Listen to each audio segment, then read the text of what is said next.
ভোটের বানে নতুন বন্দোবস্ত কোথায়? শোক ও অস্থিরতার রাজনীতিতে উঠে এসেছে এক বড় প্রশ্ন। এই বিষয় নিয়ে আজকের এই ভিডিওতে বিশ্লেষণ করা হবে। আমাদের জীবনে কি কি গুরুত্বপূর্ণ অবদান রেখেছে বা 2026 আমরা কি কি আশা করছি, সেটা রাজনৈতিকভাবে কি হতে পারে, আমাদের দেশের মানুষের ভাগ্য কি হতে পারে, সেগুলি নানা বিষয় নিয়ে আসলে আমরা কথা বলবো। মূলত রাজনৈতিক জোট এবং অস্থিরতা, সেগুলি নিয়ে কথা বলতে চাই আজকে আমরা। আজকে আমাদের সঙ্গে এই সব আলোচনা করার জন্য আছেন জামায়াত নেতা, এখন জামায়াত নেতা এবং সাবেক সংসদ সদস্য মেজর অবসরপ্রাপ্ত জনাব আখতারুজ্জামান রঞ্জন। জনাব আখতারুজ্জামান রঞ্জন, আপনাকে আমাদের অনুষ্ঠানে শুভেচ্ছা জানাই, স্বাগত, এবং আপনি আপনার সময় করে আমাদের সাথে যুক্ত হয়েছেন সেজন্য আমাদের কৃতজ্ঞতাও জানবেন। আমাদের সাথে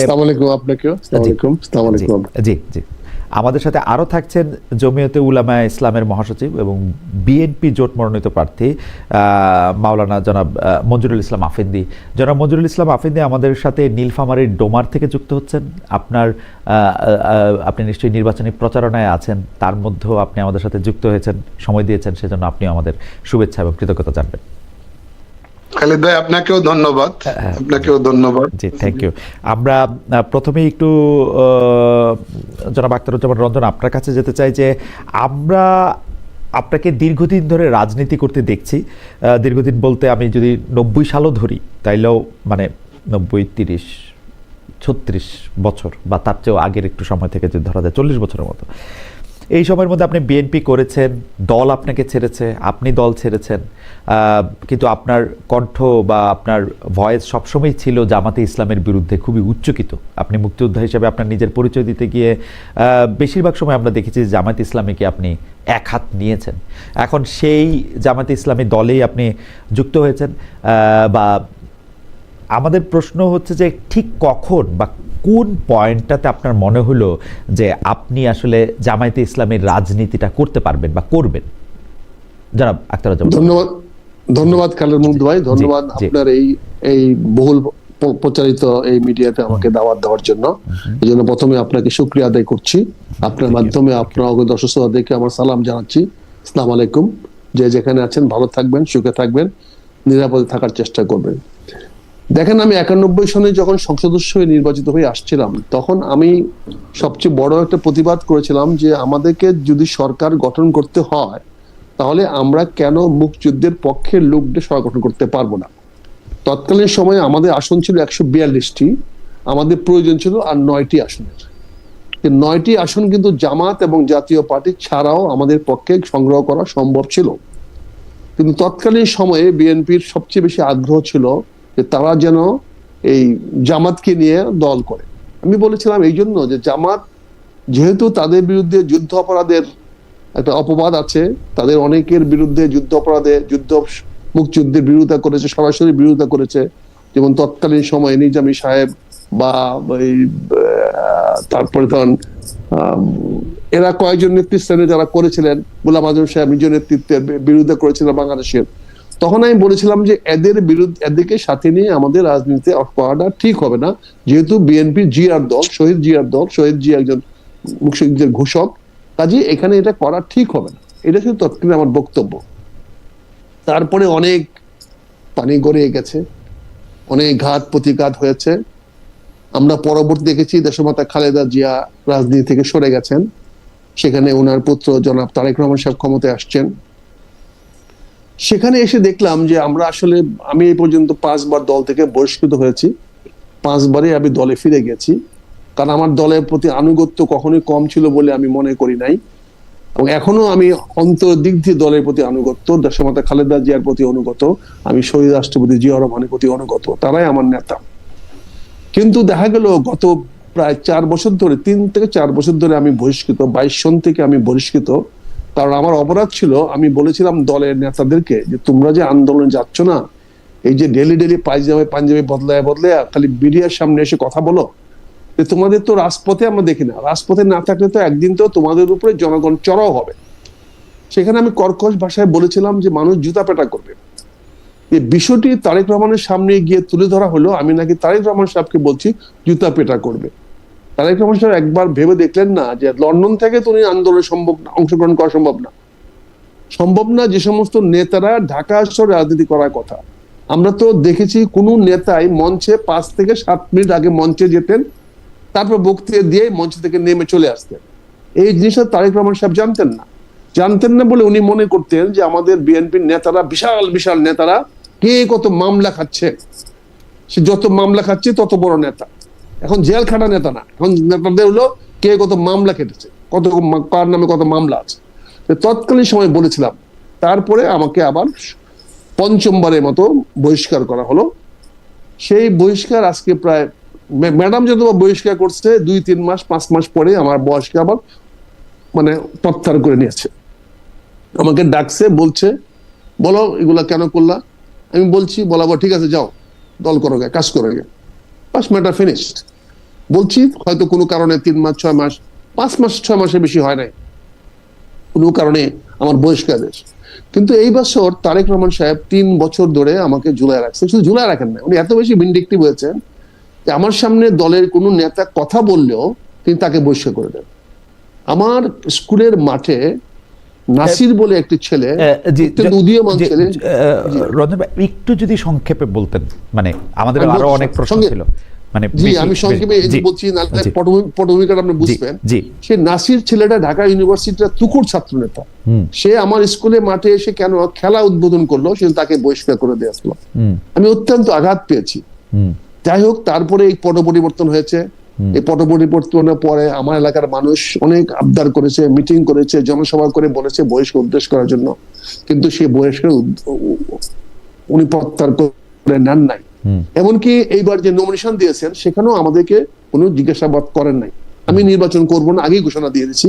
আমি 2024 সনে আমি আগস্ট আন্দোলনের পরেই ঘোষণা দিয়েছি আমি আর নির্বাচন করব না, এবং তারপরে বারবার বলে আসছি। কিন্তু উনি আমাদের কোনো রকম গুরুত্ব দেয় না। এমনকি আমরা ভোট কাকে দিব সে প্রার্থী পর্যন্ত যোগাযোগ করে না। আমি যেখানে পরিষ্কার বলে দিয়েছি আমি নির্বাচন করব না, সেখানে প্রার্থী পর্যন্ত আমার সঙ্গে যোগাযোগ করে না, কারণ তাকে বহিষ্কার করে দিতে পারে, বিএনপির নেতা কর্মীরা বহিষ্কার হতে পারে। এরকম একটা ভিন্ডিকটিভ নেতা যদি হয়, এভাবে তো রাজনীতি হবে না।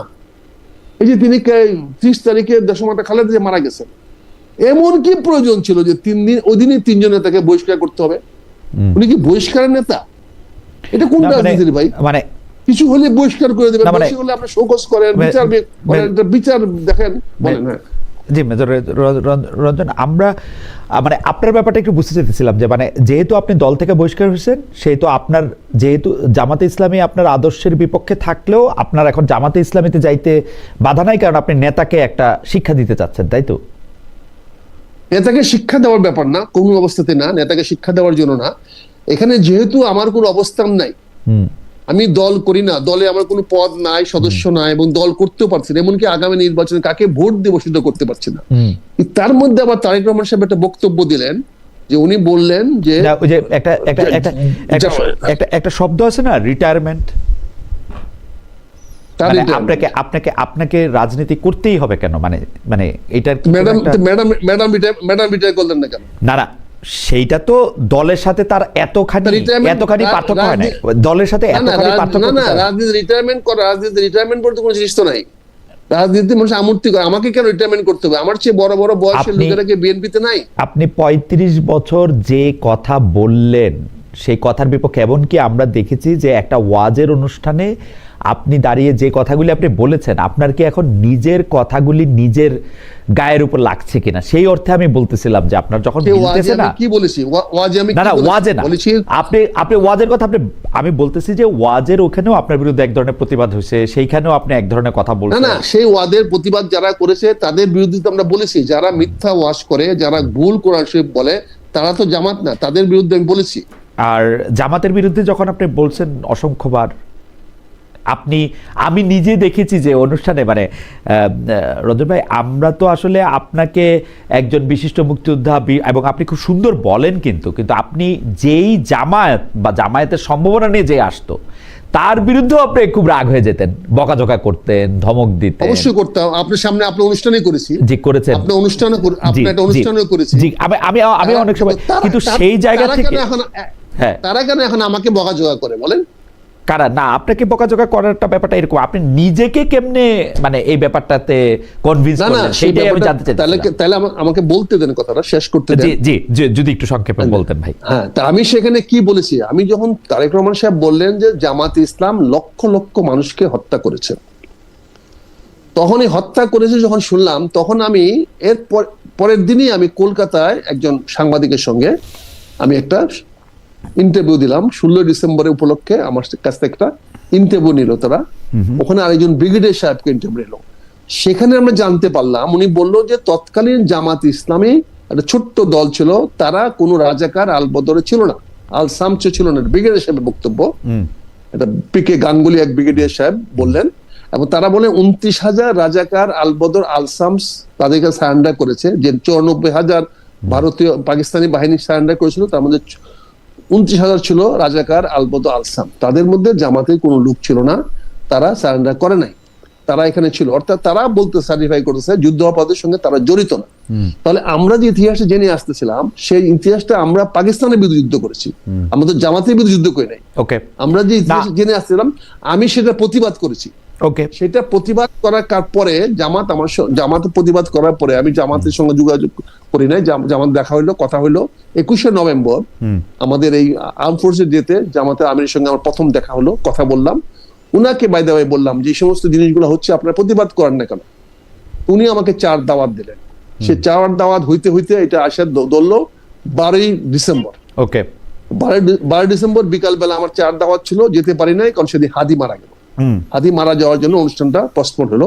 13 তারিখে তিনি আমাকে আবার দাওয়াত দিলেন। 13 তারিখ সকালে 9টার সময় গেলাম। 12 তারিখে মনে হয় না হাদি মারা গেছে, হাদি গুলিটা খাইছিল সে সময়, হাদি মানে মৃত্যুটা। আচ্ছা ঠিক আছে, ওকে ব্যাকরণটা সঠিক হলো, ঠিক আছে। হ্যাঁ, হাদিকে গুলি করা হয়েছিল, সেই হাদি গুলি করার কারণে সেই অনুষ্ঠানটা আমরা যেতে পারি নাই। পরের দিন 13 তারিখে সকাল 9টায় উনি আমাকে আবার 4 দাওয়াত দিলেন, আমি গেলাম। সেখানে কথা বলার পরে উনি আমাকে বললেন যে তাহলে কি আপনি প্রতিবাদ করেন? আমি বললাম আমি প্রতিবাদ করব কি করে, আমি তো আপনাদের কেউ না, তাই আপনি কি দলে যোগদান করতে চান? তাই বললাম আপনার দলে তো রোকন না হলে যোগদান করা যায় না। উনি বললেন না, সহযোগী যোগদান করা যায়। তাই বললাম আমি যদি আপনি নেন আমি তো রাজি আছি, আমি যোগদান করতে রাজি আছি। তাই আমরা যোগদান করলাম। যোগদান করার পরে গঠনতন্ত্রে দেখলাম জামাত বাংলাদেশের স্বাধীনতা বিশ্বাস করে। জামাত বলছে বাংলাদেশ একটি মহান মুক্তিযুদ্ধের মাধ্যমে স্বাধীন হয়েছে এবং জাতি রাষ্ট্র হিসাবে প্রতিষ্ঠিত হয়েছে। সেই জাতি রাষ্ট্র হিসাবে পড়েছে বলে তারা এই দেশের স্বাধীনতা সার্বভৌমত্বে বিশ্বাস করে।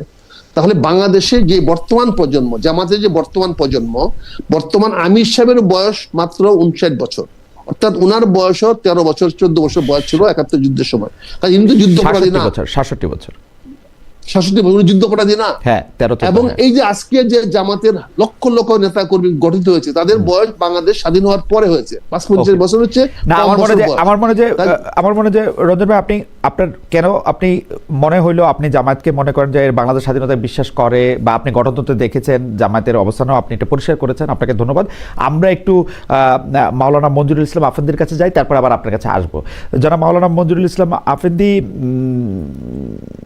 জামায়াতে ইসলামী শাসনতন্ত্র আন্দোলন, খেলাফত মজলিস 24 আগস্ট থেকে যেটা চেষ্টা করছিল, ইসলামপন্থী সব দল মিলে একই ছাতার নিচে এসে রাজনীতির একটা বড় শক্তি হিসাবে আবির্ভূত হওয়া, ইসলামপন্থী সব ভোট এক বাক্সে নিয়ে আসা। অনেকেই বলে থাকেন যে আপনাদের পুরো রাজনীতিটাই, আপনার নামটাও নিছেন অনেকটা জামায়াতে ইসলামের মতো, জমিয়তে উলামায়ে ইসলাম, সেইটাতে আপনারাই আসলে এই জোটটা হওয়ার ক্ষেত্রে বড় বাধা। এই যে ইসলামপন্থিতার যে আদর্শের কথা বলা হইতেছে, সেই আদর্শের চেয়েও বিএনপির জোটে আপনারা কোন আদর্শের টানে আসলে আসলেন, মানে কেমনে আপনারা কাছাকাছি হলেন, সেটা যদি আমাদেরকে একটু বলতেন মাওলানা মঞ্জুরুল ইসলাম আফেন্দি। ধন্যবাদ আপনাকে। আপনার মাধ্যমে আপনার নীলফামারীর ডোমার ডিমলায় নির্বাচনী কাজে ব্যস্ত আছি বটে। এই ফাঁকে প্রথমবারের মতো আপনার পক্ষ থেকে যখন আমন্ত্রণ বা প্রস্তাব আসলো, এটাকে এড়িয়ে যাওয়ার কোনো সুযোগ ছিল না, এড়িয়ে যাওয়াটা জি সমীচীন হবে না। এই কারণে একটু আপনাদের সঙ্গে যুক্ত থাকবার আগ্রহ নিয়ে মূলত এসেছি। আপনি যে প্রশ্নটি আমাকে সর্বপ্রথম করলেন, এখানে একটা বড় প্রশ্ন উঠে আসে, ভোটের বয়ানে যে নতুন বন্দোবস্তর কথা বলা হয়েছে সেটা কি আদৌ জনগণের প্রত্যাশা পূরণ করতে পারছে, নাকি পূরণ ঠকামোই নতুন ভাষার ফিরিয়ে আনা হচ্ছে? এর মতো একই রকম নাম, এই জায়গাটাতে আমি বিনয়ের সঙ্গে দ্বিমত পোষণ করছি। জমিয়ত উলামা ইসলাম বাংলাদেশ ভিন্ন একটি রাজনৈতিক দল, বাংলাদেশ জামাত ইসলামী ভিন্ন আরেকটি রাজনৈতিক দল। জমিয়ত উলামা ইসলাম বাংলাদেশ একটি ঐতিহ্যবাহী ঐতিহাসিক দল, যেটির বয়স এখন 106 বছর। এই উপমহাদেশকে ব্রিটিশ সাম্রাজ্যবাদের বিষাক্ত থাবা থেকে দীর্ঘমেয়াদী তাদের দুঃশাসন থেকে মুক্ত করবার পিছনে এই দলের অবদান অনস্বীকার্য। নিশ্চয়ই আপনি আমার সঙ্গে এই জায়গাটাতে একমত হবেন। তো এই জমিয়ত উলামা ইসলাম বাংলাদেশ স্বাধীনতা পরবর্তী বাংলাদেশে রাজনীতি করছে তাদের স্বকীয়তা বজায় রেখে। কখনো তারা তাদের স্বকীয়তাকে বিসর্জন দেয়নি। আমরা এই জায়গাটাকে শক্ত করে আঁকড়ে ধরে থাকবার চেষ্টা করেছি। 5 আগস্ট পরবর্তী বাংলাদেশে যখন এক বাক্স ফর্মুলা সামনে আসলো, যারা এই ফর্মুলা সামনে এনেছেন আমরা তাদেরকে সাধুবাদ জানিয়েছি, তাদেরকে তাদের প্রস্তাবকে স্বাগত জানিয়েছি, এবং যারা এরকম দৃষ্টিভঙ্গি লালন করেন, ধারণ করেন কিংবা পোষণ করেন, আমরা তাদের এই দৃষ্টিভঙ্গিকে যথেষ্ট সম্মান এবং সমীহ করেছি। আমরা নিজেরাও চেয়েছি যে ইসলামিক ঘরানার দলগুলো যদি আমরা এক জায়গায় একীভূত হতে পারি এবং একত্রিত হয়ে যদি এই নির্বাচনটা লড়তে পারি, তাহলে আমরা একটা অবস্থান তৈরি করতে পারব। আমাদের একটা জায়গায় পরিষ্কার করে বলতে হয় যে মৌলিকত্বের প্রশ্নে আমরা খুব শক্ত, অর্থাৎ আকীদা কেন্দ্রিক, মানে মতাদর্শ আদর্শ কেন্দ্রিক আমাদের মধ্যে যে দূরত্ব, এই জায়গাটাতে আমরা বড় শক্ত। এই জায়গায় ছাড় দিয়ে আমরা যদি বাংলাদেশ জামাত ইসলামের সঙ্গে একীভূত হয়ে যাই, তাহলে জমিয়ত উলামা ইসলাম বাংলাদেশের মতো একটি ঐতিহ্যবাহী পুরনো সর্বপ্রাচীন আমার একটু প্রশ্ন ছিল মাওলানা আফেদি, আমার একটা প্রশ্ন ছিল যে আপনি যে মৌলিক বিষয়ের কথা বলছেন, যে আকীদার কথা বলছেন, আকীদা শব্দটা তো আসলে ইন্ট্রোডিউস করা হয়েছে মানে অনেক পরে ইন্ট্রোডিউস করা হয়েছে। আকীদা তো আসলে এত আগের কথা না। তো সেই আকীদা আমি ধরে নিলাম ঈমান ছাড়া আপনি ঈমান না করে আপনি আকীদা শব্দই ব্যবহার করতে পছন্দ করতেছেন, ঠিক আছে। তো সেই ক্ষেত্রে মানে আকীদাগত ক্ষেত্রে আপনি জামায়াতে ইসলামীর থেকে নিকটবর্তী বিএনপিকে মনে করতেছেন? আমি বলছি, আমি আসছি সেই জায়গাটাতে। জি জি জি জি ভাই, ধন্যবাদ আপনাকে।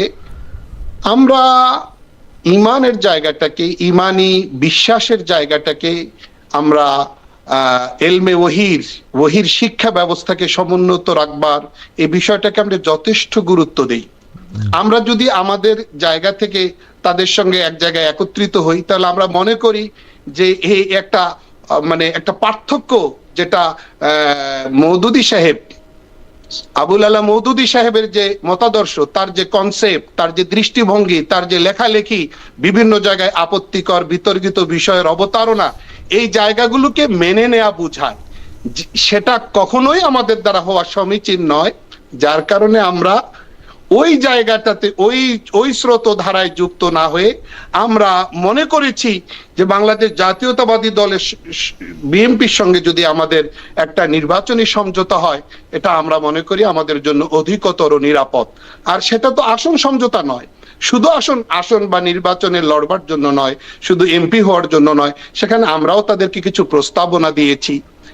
বাংলাদেশ জাতীয়তাবাদী দল বিএনপি, এটা তো ইসলামী দল বলি না আমরা। জামাতে ইসলামী বাংলাদেশ, জামাত ইসলামী ইসলামের সাইনবোর্ড, ইসলামের পরিচয়, ইসলামের এই যে একটা ব্যানার ব্যবহার করে, এখানে যদি ইসলাম বিরোধী কোনো বিষয় থাকে, এবং ডেফিনেটলি আছে, এদেশের হক্কানি আলেম সমাজ সবাই এই জায়গাটাতে একমত, তো সেখানে আমরা গেলে মাওলানা আফেদি, আমি প্রশ্নটা একটু আমাদের মতো যারা সাধারণ মানুষ আছে তাদের বোঝার মতো করে করি। প্রশ্নটা হচ্ছে যে মাওলানা মওদুদীর আদর্শের কথা আপনি বলেছেন, কিন্তু আমি জামায়াতে ইসলামী কিন্তু মাওলানা মওদুদীর যে আদর্শগুলি নিয়ে আপনারা বাংলাদেশে আলেমরা প্রশ্ন করেছেন নানা সময়ে, সেই আদর্শ দিয়ে তারা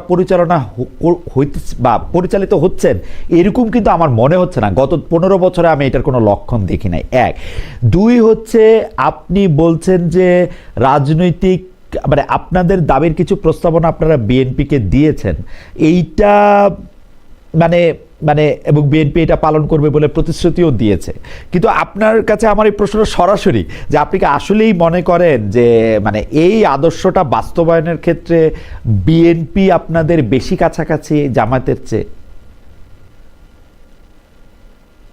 জি, আমরা আমরা আমরা এই মুহূর্তে বর্তমান বাংলাদেশে আমরা এমনটাই মনে করছি যে ইসলাম তার স্বকীয় চেহারা নিয়ে থাকবে।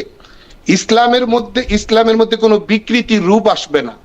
ইসলাম হযরত মুহাম্মদ রাসূলুল্লাহ সাল্লাল্লাহু আলাইহি ওয়াসাল্লাম যেভাবে মহান আল্লাহর কাছ থেকে পেয়ে মানব জাতির সামনে প্লেস করেছেন, ওই চেহারাই ইসলাম থাকবে। এর মধ্যে কোনো রকম বিকৃতি যুক্ত হবে না, কোন সাইড দিয়ে কোন অঙ্গন দিয়ে কোন রকম অপব্যাখ্যা এখানে যুক্ত হবে। জামায়াত ইসলামের মধ্যে আপনি জামায়াত ইসলামের মানে আমি বোঝার জন্য জামায়াত ইসলামের মধ্যে আপনি বিকৃতিটা কোথায় পেলেন? মানে এটা আমরা শুনি মওদুদিবাদ বিকৃতি, কিন্তু মানে আপনি যদি আমার একটু ধরায় দেন যে এই জায়গাটা ইসলামের মৌলিক বিষয় থেকে জামায়াত ইসলামী আলাদা করতেছে। যেমন সর্বপ্রথম আমরা যে বিষয়গুলোকে খুবই স্পর্শকাতর মনে করি, আমাদের জন্য অনেক সেন্সিটিভ মনে করি, আকীদা বিশ্বাসের প্রশ্নে আমরা এটিকে অনেক গুরুত্বপূর্ণ মনে করি। প্রথমত ইসমতে আম্বিয়া, অর্থাৎ আমাদের আকীদা বিশ্বাস, সমস্ত আলেম সমাজের সর্বসম্মত আকীদা বিশ্বাস, সমস্ত নবীগণ টপ টু বটম তারা নিষ্পাপ। নবী হওয়ার আগেও তারা নিষ্পাপ, নবী হওয়ার পরেও তারা নিষ্পাপ। কারণ আল্লাহ পবিত্র কোরআনে বলেছেন কাকে রেসালতের এই পদমর্যাদায় অধিষ্ঠিত করতে হবে সেটা আমি খুব ভালো করে জানি, আল্লাহ বলছেন। সুতরাং আল্লাহর নির্বাচন, আল্লাহর নবী সিলেকশন, রসুল নির্বাচন কখনোই ভুল হতে পারে না। এখানে তাদের মতাদর্শ, আবুল আলা মওদুদী সাহেবের বিভিন্ন জায়গায় এরকম বক্তব্য রয়েছে যে অমুক নবী তার থেকে এই গুনাহ প্রকাশ পেয়েছে, তিনি এই পাপে জড়িয়েছেন, তিনি অপরাধে জড়িয়েছেন। তার মানে আল্লাহর নবী নির্বাচনটাই প্রকারান্তরে ভুল প্রমাণিত হয়। এটা ইমানের জন্য বিরাট বড় হুমকি। ইমান না থাকা অনেকটাই নিশ্চিত করে, এই একটা জায়গা। দ্বিতীয় সেকেন্ড পয়েন্ট, সমস্ত সাহাবীগণ সত্যের মাপকাঠি। আল্লাহ তাদেরকে ওপেন ঘোষণা দিয়েছেন, ওয়ালাকাদ আফা আনকুম, আমি তোমাদেরকে মাফ করে দিলাম। আল্লাহ তাআলা কোরআনে বলেছেন আমিও তাদের উপরে সন্তুষ্ট, তারাও আমার উপরে সন্তুষ্ট। সুতরাং সাহাবায়ে কেরাম রাদিয়াল্লাহু আনহুম আজমাইনের কারো ব্যাপারে আপনার আমার কোন রাইটারের, কোন লেখকের, কোন আলোচকের এখানে মানে কোন রকম সমালোচনা করার রাইট আমার মনে হয় যে মাওলানা আফিন্দি, আমি তো আসলে থিওলজিক্যাল আলোচনা নিশ্চয়ই আরেকদিন করা যাবে, কিন্তু আপনি যে কথাগুলি তুলে ধরছেন সেই কথাগুলি কিন্তু আসলে মানে যেটাকে আমরা ইংরেজিতে শব্দটা বলেছি সিমেন্টিক্স, মানে শব্দ বিজ্ঞানের অর্থের এক এক রকম ব্যাখ্যার তুলনের মধ্যে আমি এটা নিয়ে আপনার সাথে আসলে এঙ্গেজ হইতে চাই না আলোচনাটাতে। কিন্তু এটার মধ্যে আপনি নিজেও জানেন, আপনি আমার থেকে এগুলি খুব ভালো করে পড়াশোনা করছেন, আপনি নিজেও জানেন যে আপনার এই কথা আরেক দিক থেকেও কিন্তু ব্যাখ্যা করা যায়, আরেক দিক থেকে ব্যাখ্যা করা যায়। আপনি নিজেই আসলে কোরআন থেকে দুটি ব্যাখ্যা করেছেন, আপনি নিজেও ব্যাখ্যা করতে পারবেন যে অনেক নবী রাসূল সম্পর্কে তাদের, আমি ত্রুটি বলবো না, তাদের সরল পথে আনার ব্যাপারে আল্লাহর নির্দেশনা কিভাবে কাজে লাগছে তাদের জীবদ্দশায় সেটা ব্যাপারে বলা হয়েছে। কিন্তু মানে মানে এইটারে আপনি ওইভাবেও বলতে পারেন, কিন্তু আমি পলিটিক্যাল গ্রাউন্ডে জামাতে ইসলামের সাথে আমি এই কথাটা প্লিজ রিপিট করবেন একটু। আমি বলতেছি হচ্ছে যে আল্লাহ কোরআনে তার নবী বা রাসূল যাদের সম্পর্কে কথা বলতেছেন সে বলার মধ্যে তাদেরকে কিভাবে পথ দেখানো হয়েছে সেইটাও কিন্তু বর্ণনা করছেন। এখন কাকে আপনি পথ দেখাবেন? যে পথের বাইরে আছে তাকেই তো, যে পথের ভিতরে আছে তাকে তার আপনি পথ দেখাবেন না। তো সেই জন্য আমি ভুল বা ত্রুটি বলার জন্য I am not enough person যে এটার মধ্যে ভুল আছে কি ত্রুটি আছে তাদের ঠিক করছেন কিনা আমি সেটা বলতেছি না। আমি বলতেছি আপনি তাকেই পথ দেখাবেন যাকে পথ দেখানোর দরকার আছে। যিনি পথে আছেন তারা তো আর আপনি পথ দেখাবেন না, তাই না? তো আল্লাহ কিন্তু এটা বর্ণনা করতেছেন যে তিনি কিভাবে পথ দেখাইছেন, কোন ঘটনার প্রেক্ষিতে, কখন, কিভাবে তাকে আরো বেশি সাহায্য করছেন, তাই না? তো এই কথাটার একটা সিমেন্টিক ব্যাখ্যা, মানে ভাষাগত ব্যাখ্যা হইতে পারে আর কি, কিন্তু আমি সেটার মধ্যে যাইতে চাই না। দর্শকদের কাছেও ক্ষমা চেয়ে এনেছি, আপনার কাছেও, যে ধরেন এই বিষয়গুলি তো নিশ্চয়ই আপনি আমার থেকে অনেক অনেক অনেক গুণ বেশি জানেন। আমি শুধু বলতে চাইছিলাম যে জামায়াতে ইসলামী রাজনীতিতে মওদুদী সাহেবের সেই ব্যাখ্যা ব্যবহার করতেছে মাঠে, সেইটার প্রমাণ কি আমরা গত 15-20 বছর ধরে দেখি কিনা, নাকি সেটা আমরা তার ব্যাপারে এটা একটা আমাদের আরোপ? এই জায়গাটায় শোক ও অস্থিরতার রাজনীতি সবচেয়ে বেশি কাজ করছে। আবেগকে সামনে রেখে কি সচেতন রাজনৈতিক বন্দোবস্ত তৈরি করা সম্ভব, নাকি এতে আরও বিভ্রান্ত বাড়ছে, সেটাই ভাবার বিষয়। ভোট শুধু একটা প্রক্রিয়া নয়, এটি একটি অবস্থার বিষয়। কিন্তু এই অবস্থায় কি নতুন করে তৈরি হচ্ছে, নাকি মানুষ আবারও একটা চিন্তায় পত্রে ঢুকে পড়ছে? যে বাংলা ইসলাম ধর্মে পর্দা ম্যান্ডেটরি নয়, বাধ্যতামূলক নয়, তো এইরকম ব্যাখ্যা তো সামনে আনবার কোনো সুযোগ নেই। কোন একটা ইসলামের বিধানকে শিথিল করা বা শিথিল করে উপস্থাপন করা, এটা তো কোনো রাইটস কাউকে আল্লাহ পাক দেননি, ইসলাম কাউকে দেয়নি। আমরা এই জায়গাগুলো প্লাস সাথে সাথে মহান মুক্তিযুদ্ধে তাদের অবস্থান এবং তারা পর্দার ক্ষেত্রে মাওলানা আফেদি, আমি আপনার কাছে আসবো। তো পর্দার ক্ষেত্রেও আমি একই কথা বলতে চাই যে পর্দা বলতে আমরা যেটা বুঝি সেইটা আসলে ছেলেদের জন্য মেয়েদের জন্য একই রকম ভাবে একটা প্রযোজ্য আছে কিনা, কোনটাকে আসলে পর্দা বলা হয়েছে, কোনটাকে পর্দা বলা হয় নাকি পৃথিবীতে, হ্যাঁ পৃথিবীতে পর্দা বলতে আসলে কটুক আসলে থাকতে হবে, সেটা নিয়েও ব্যাখ্যা আছে। জামাতে ইসলামীকে আপনি এই ক্ষেত্রেও মনে করেন যে মানে বিএনপি থেকে আপনার চেয়ে দূরে অবস্থান করতেছে, তাই তো? না, এই ক্ষেত্রে না। বিএনপি কে তো আপনি ইসলামের বিএনপি তো বলছে না যে আমরা ইসলামী দল, যেহেতু ওরা ইসলামের দল বলতেছে সেহেতু তারা ইসলামের এটা মানতেছে কিনা সেটা হচ্ছে প্রশ্ন। রাইট, ঠিক আছে। বিএনপি ধর্মীয় মূল্যদের কথা বলছে, বিএনপি সংবিধানে আল্লাহ রসুলের নাম পুনঃস্থাপনের কথা বলছে, বিসমিল্লাহির রহমানির রহিম পুনর্বহালের কথা বলছে, কোরআন সুন্নাহ বিরোধী কোনো আইন তারা ক্ষমতায় গেলে করবে না, এই সমস্ত কথা বলছে, যার কারণে আমরা একটু আশা আর আলো দেখতে পাই। আচ্ছা, ঠিক আছে, আমি আপনার কথা পরিষ্কার মাওলানা আফেন্দি। আমি শুধু মানে মন্তব্যটা আপনাকে শোনায় রাখি যে একজন আমাদের দর্শক আপনার উদ্দেশ্যে একটা মন্তব্য করেছেন, সেই মন্তব্যটা অনেক কিরকম। জনাব খালেদ ভাই আফেদি সাহেবকে জিজ্ঞেস করুন 18 সালের নির্বাচনে সিলেট 5 আসনে উনাদের সভাপতি জামায়াতের কাছে ক্ষমা চেয়ে নির্বাচনে সহযোগিতা করার অনুরোধ করেছিলেন, তখন আকিদা কই ছিল? আপনি যখন আবার বলবেন তখন এটা ইচ্ছা করলে আপনি রেসপন্ড করতেও পারেন, নাও করতে পারেন। আমরা একটু জনাব আখতারুজ্জামান রঞ্জনের কাছে যাই। জনাব রঞ্জন, আপনি আপনার কাছে আমি প্রশ্ন করব হচ্ছে যে একটা কথা খুব বলা হচ্ছে, যেহেতু শুধু আপনি তো না, আমরা দেখতে পাচ্ছি যে আরেকজন মানে অনেক বড় মুক্তিযোদ্ধা, খেতাবপ্রাপ্ত মুক্তিযোদ্ধা কর্নেল অলি আহমেদ আসলে জামায়াত নেতৃত্বের যে জোট আছে সেই জোটে আপনি জয়েন করেছেন তার দল বা তার সমর্থকদের নিয়ে। আপনার কাছে কি মনে হয়, আসলে কি নির্বাচনী জোট বলে কোনো জোট হইতে পারে? মানে আদর্শের মিল ছাড়াও কি আসলে কোনোদিন জোট হওয়া সম্ভব? অনেকে বলতেছেন যে এটা আদর্শিক জোট না, এটা শুধু নির্বাচনী জোট। আপনি কি এইভাবে ব্যাপারটা দেখেন যে মানে আদর্শিক জোট হইতে পারে, মানে আদর্শের মিল হওয়া ছাড়াও নির্বাচনে জোট হতে পারে, যেটা এনসিপির ওনারা খুব বেশি করে বলতেছেন যে আমরা একটা আদর্শিক জোট করছি, আদর্শিক জোট করি নাই, নির্বাচনী জোট করছি, এটা কি হইতে পারে? মানে আপনি কি মনে করেন জানাবো? আসলে খালেদ ভাই, আপনি তো রাষ্ট্রবিজ্ঞান, ধর্মতত্ত্ব সবকিছু নিয়ে বিস্তারিত আলোচনা করেন, আপনার কথাবার্তাগুলো স্পষ্ট এবং সরাসরি আপনি কথা বলেন। আপনি একটা জিনিস খেয়াল করে দেখেন, আদর্শিক হলে তো কোনো জোট হওয়ার দরকার নেই, আদর্শিক তো দল। আমি আদর্শিক বিশ্বাস করি, আমি তো একটা দল। এখানে আদর্শ তো পরিবর্তন হলে এটা না, কিন্তু সেখানে নির্বাচনী সাধারণত জোটগুলা রাজনীতি সবসময় হয় নির্বাচন ভিত্তিক। যখনই নির্বাচন আসে বা কোনো আন্দোলন আসে, কোনো ঐক্যমতের প্রশ্নে আসে, তখনই জোটগুলা হয়। কোনো একটি ইস্যুতে যারা পক্ষে তারা আসে, যারা পক্ষে না তারা অন্যদিকে যান। আমি আলোচনাটা এখানে এইভাবে করতে চাই আপনাকে। আফেন্দি ভাই অনেকদিন ধরে ইসলামিক রাজনীতি করে আসতেছেন, অনেকদিন ধরে ওনারা আসেন। আমি তো ইসলামী রাজনীতিতে মাত্র যোগদান করলাম ইসলামী সম্বন্ধে আমার ধারণা অনেক বেশি এখনো হয় নাই, ওনার সঙ্গে তর্ক করার মতো যোগ্যতা আমার এখনো হয় নাই। উনি একজন আলেম মানুষ, উনি আমার চেয়ে ধর্ম ইসলাম অনেক ভালো বুঝেন, ভালো জানেন।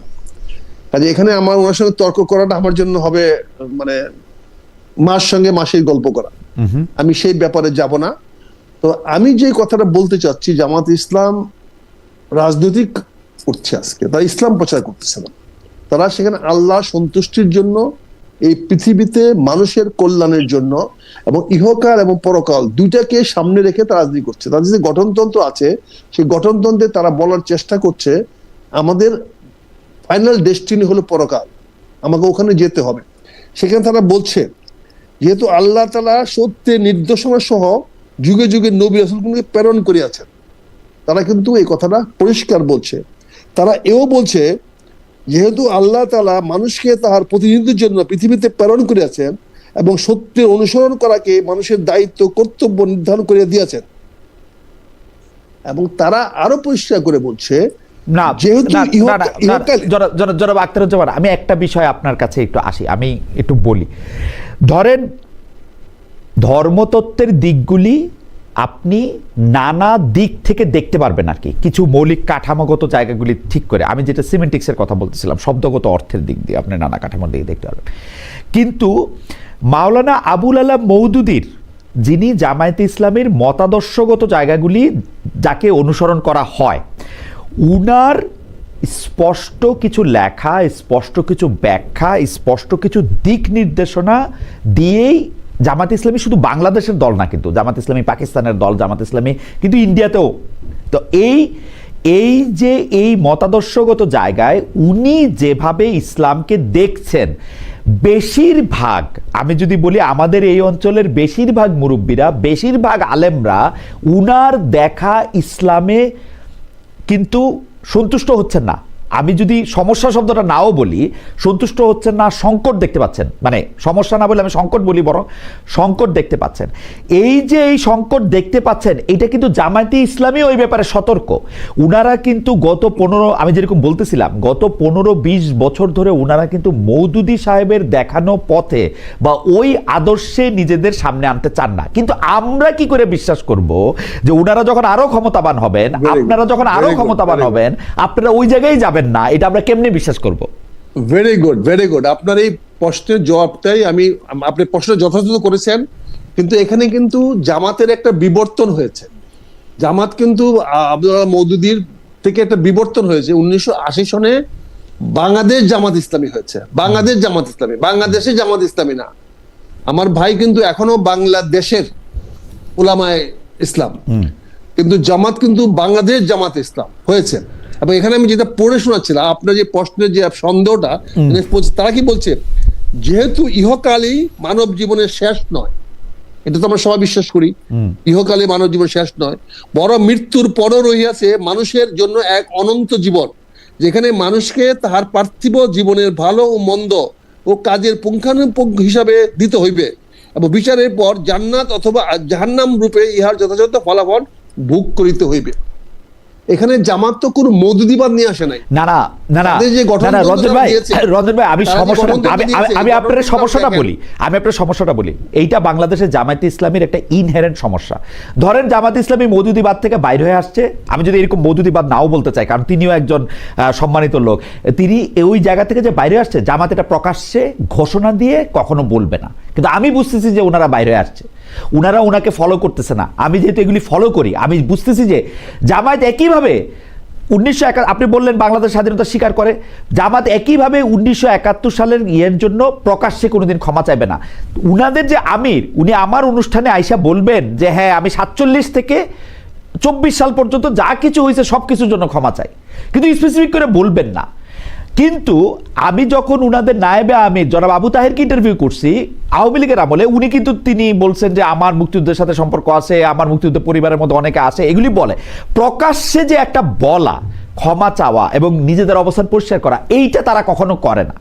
তার জন্য আমি কোট আনকোট আপনি নিজে অনেকবার এই দলটির সমালোচনা করেছি, হ্যাঁ, অনেক অনেক অনেক অনেক শব্দ বলছেন, যে শব্দগুলো আমি আসলে টেলিভিশনে বলতে চাই না। এখন হঠাৎ করে তো তারা, মানে they didn't change their position, এখানে নতুন বন্দোবস্ত শব্দটা বারবার উচ্চারিত হচ্ছে, কিন্তু বাস্তবে তার রূপরেখা কোথায়? জনগণ কি কেবল অবিশ্বাস শুনছে, নাকি সত্যিকারের পরিবর্তনের ইঙ্গিত পাচ্ছে? শোকের রাজনীতি আর অস্থিরতার ভাষা দিয়ে কত দূর যাওয়া যায়, এটাই এখন বড় প্রশ্ন। কারণ দীর্ঘমেয়াদের রাষ্ট্র ও জনগণ দুটো এর ফল ভোগ করবে। দেখান যে লাইনটার মধ্যে ওনারা বলতেছেন যে আমরা আবুল আলা মওদুদী সাহেব, যিনি আমাদের প্রতিষ্ঠাতাদের একজন, তার নির্দেশিত পথ এখন থেকে আমরা অনুসরণ করব না। এখানে পুরা বইটাতে তো এই পুরা বইটাতে পুরা এই গঠনতন্ত্রে আবুল আলা মওদুদীর নামটিও নাই। এটাই তো প্রবলেম। নামটা নিলে অসুবিধা কি? নামটা নিলে অসুবিধা কি মেজর রঞ্জন? নামটা নিলে কি অসুবিধা? নামটা নিলে কি অসুবিধা? চেঞ্জ হয় না। আপনি যে কোনো জিনিসেই নেগেটিভ জিনিসটা তো নয়। আমি আপনার চশমাটি সুন্দর এটা বলাটাই ভদ্রতা, কিন্তু আপনার চশমাটির ফ্রেমটা ভাঙ্গা এটা তো কেউ বলে না। ওকে, আমার মনে হয় তারা একটা গঠনতন্ত্র দিয়েছে। আমার মনে হয় গঠনতন্ত্র বিশ্বাস করবে না। মনে হয় আমার মনে হয় যে জামাতকে দেখতে পাচ্ছেন না, দেখতে পান না, বা জামাতেরকে মনে করতেছেন যে আপনি পছন্দ করতেছেন না, সেই জন্য তারা তো লিখিত কমিটমেন্ট দিয়েছে এবং তারা বহুবার, আমার মনে হয় যে আপনার যুক্তিটা, আমার মনে হয় যে জনাব রঞ্জন একটা শক্ত যুক্তি দিয়েছে। বলে আসছেন খালেদ ভাই, লন্ডনে বলে আসছেন যে আমি কতবার ক্ষমা চাবো। আমি তো অনেকবার ক্ষমা চেয়েছি। উনি তো গত লন্ডনে বলে আসছেন।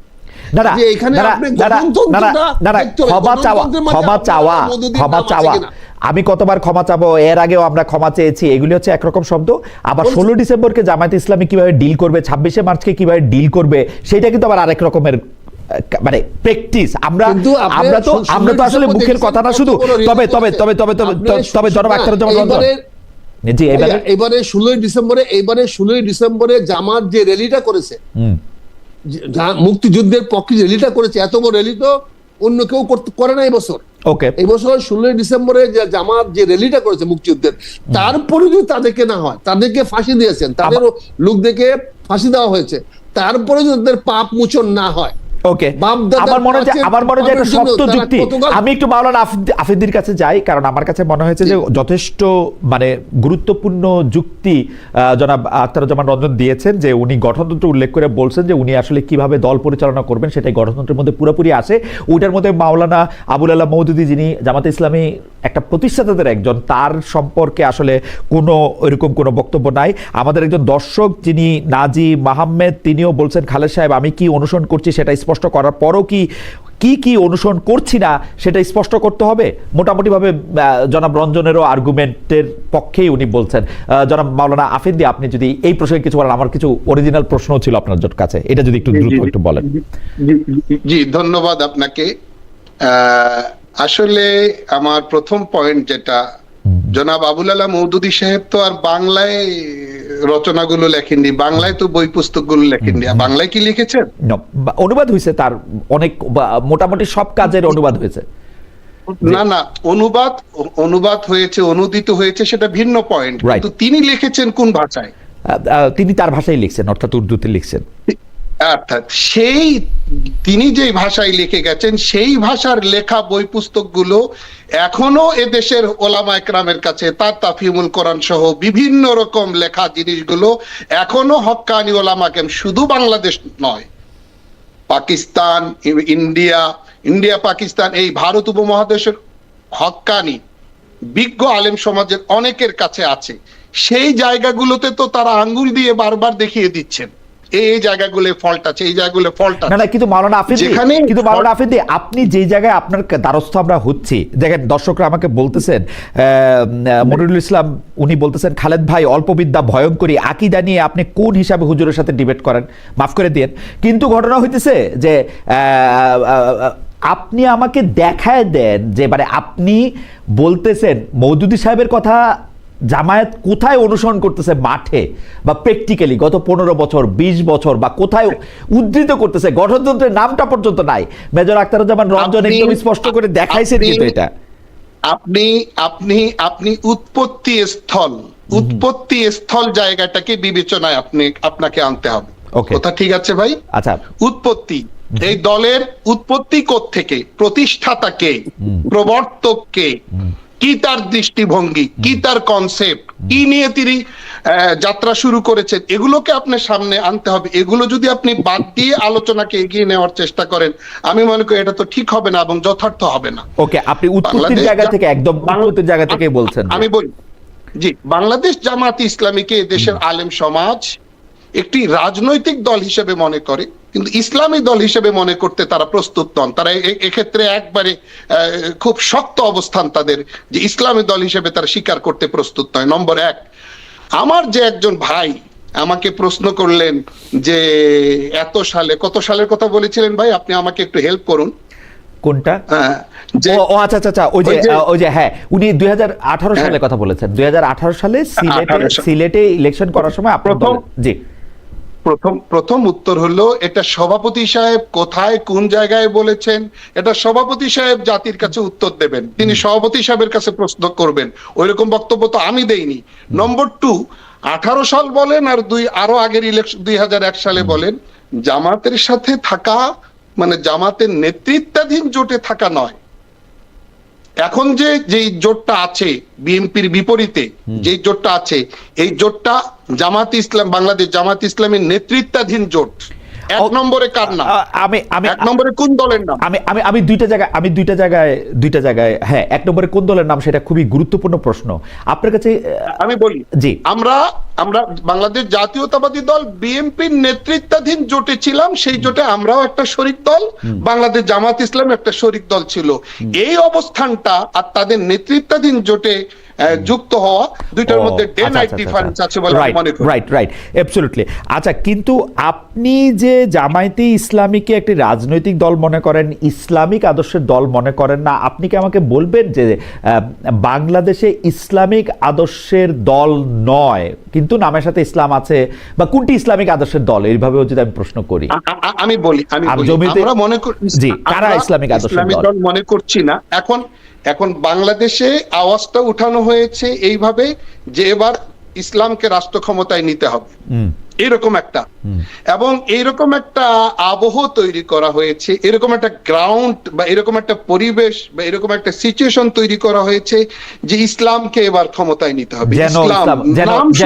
যেন ইসলাম ক্ষমতায় নাই, যেন আল্লাহ ক্ষমতায় নাই, মানে যেমন মানে ইসলামের ক্ষমতায় নিতে হবে, মানে এই কথাগুলি মাওলানা সাহেব আপনার আপত্তি জানান না যে এগুলি শিরক হয় না, যে ইসলামের ক্ষমতায় নিতে হবে? আমি বলি, ইসলামকে, আমার কথা শেষ হয়নি খালিদ ভাই, ইসলামকে ক্ষমতায় নিতে হবে। যদি তারা সফল হয় তো কোন ইসলামটাকে তারা প্রতিষ্ঠা করবে, কোন ইসলামটা? সেটা কি জনাব আবুল আলা মওদুদী সাহেবের ইসলামটা প্রতিষ্ঠিত হবে? আমরা সেই আশঙ্কায়, আমরা সেই সংখ্যাটাকে দারুণ ভাবে সামনে এনে, বিবেচনায় এনে আমাদের সিদ্ধান্ত, এই শতবর্ষী দলের যে দীর্ঘ পথ চলা, যে স্বকীয়তা মৌলিকত্ব বজায় রেখে পথ চলা, এই জায়গাটাতে আমরা শক্ত করে আমরা অবস্থান নেওয়ার চেষ্টা করেছি। আমার মনে হয় যে মাওলানা আফেদী আপনি শেষ করেন, জি প্লিজ যদি শেষ করেন। এক সেকেন্ড। আমরা বরাবরই চেয়েছি, এক বাক্স ফর্মুলাকে আমরা সবসময় স্বাগত জানিয়েছি, শ্রদ্ধা দেখিয়েছি।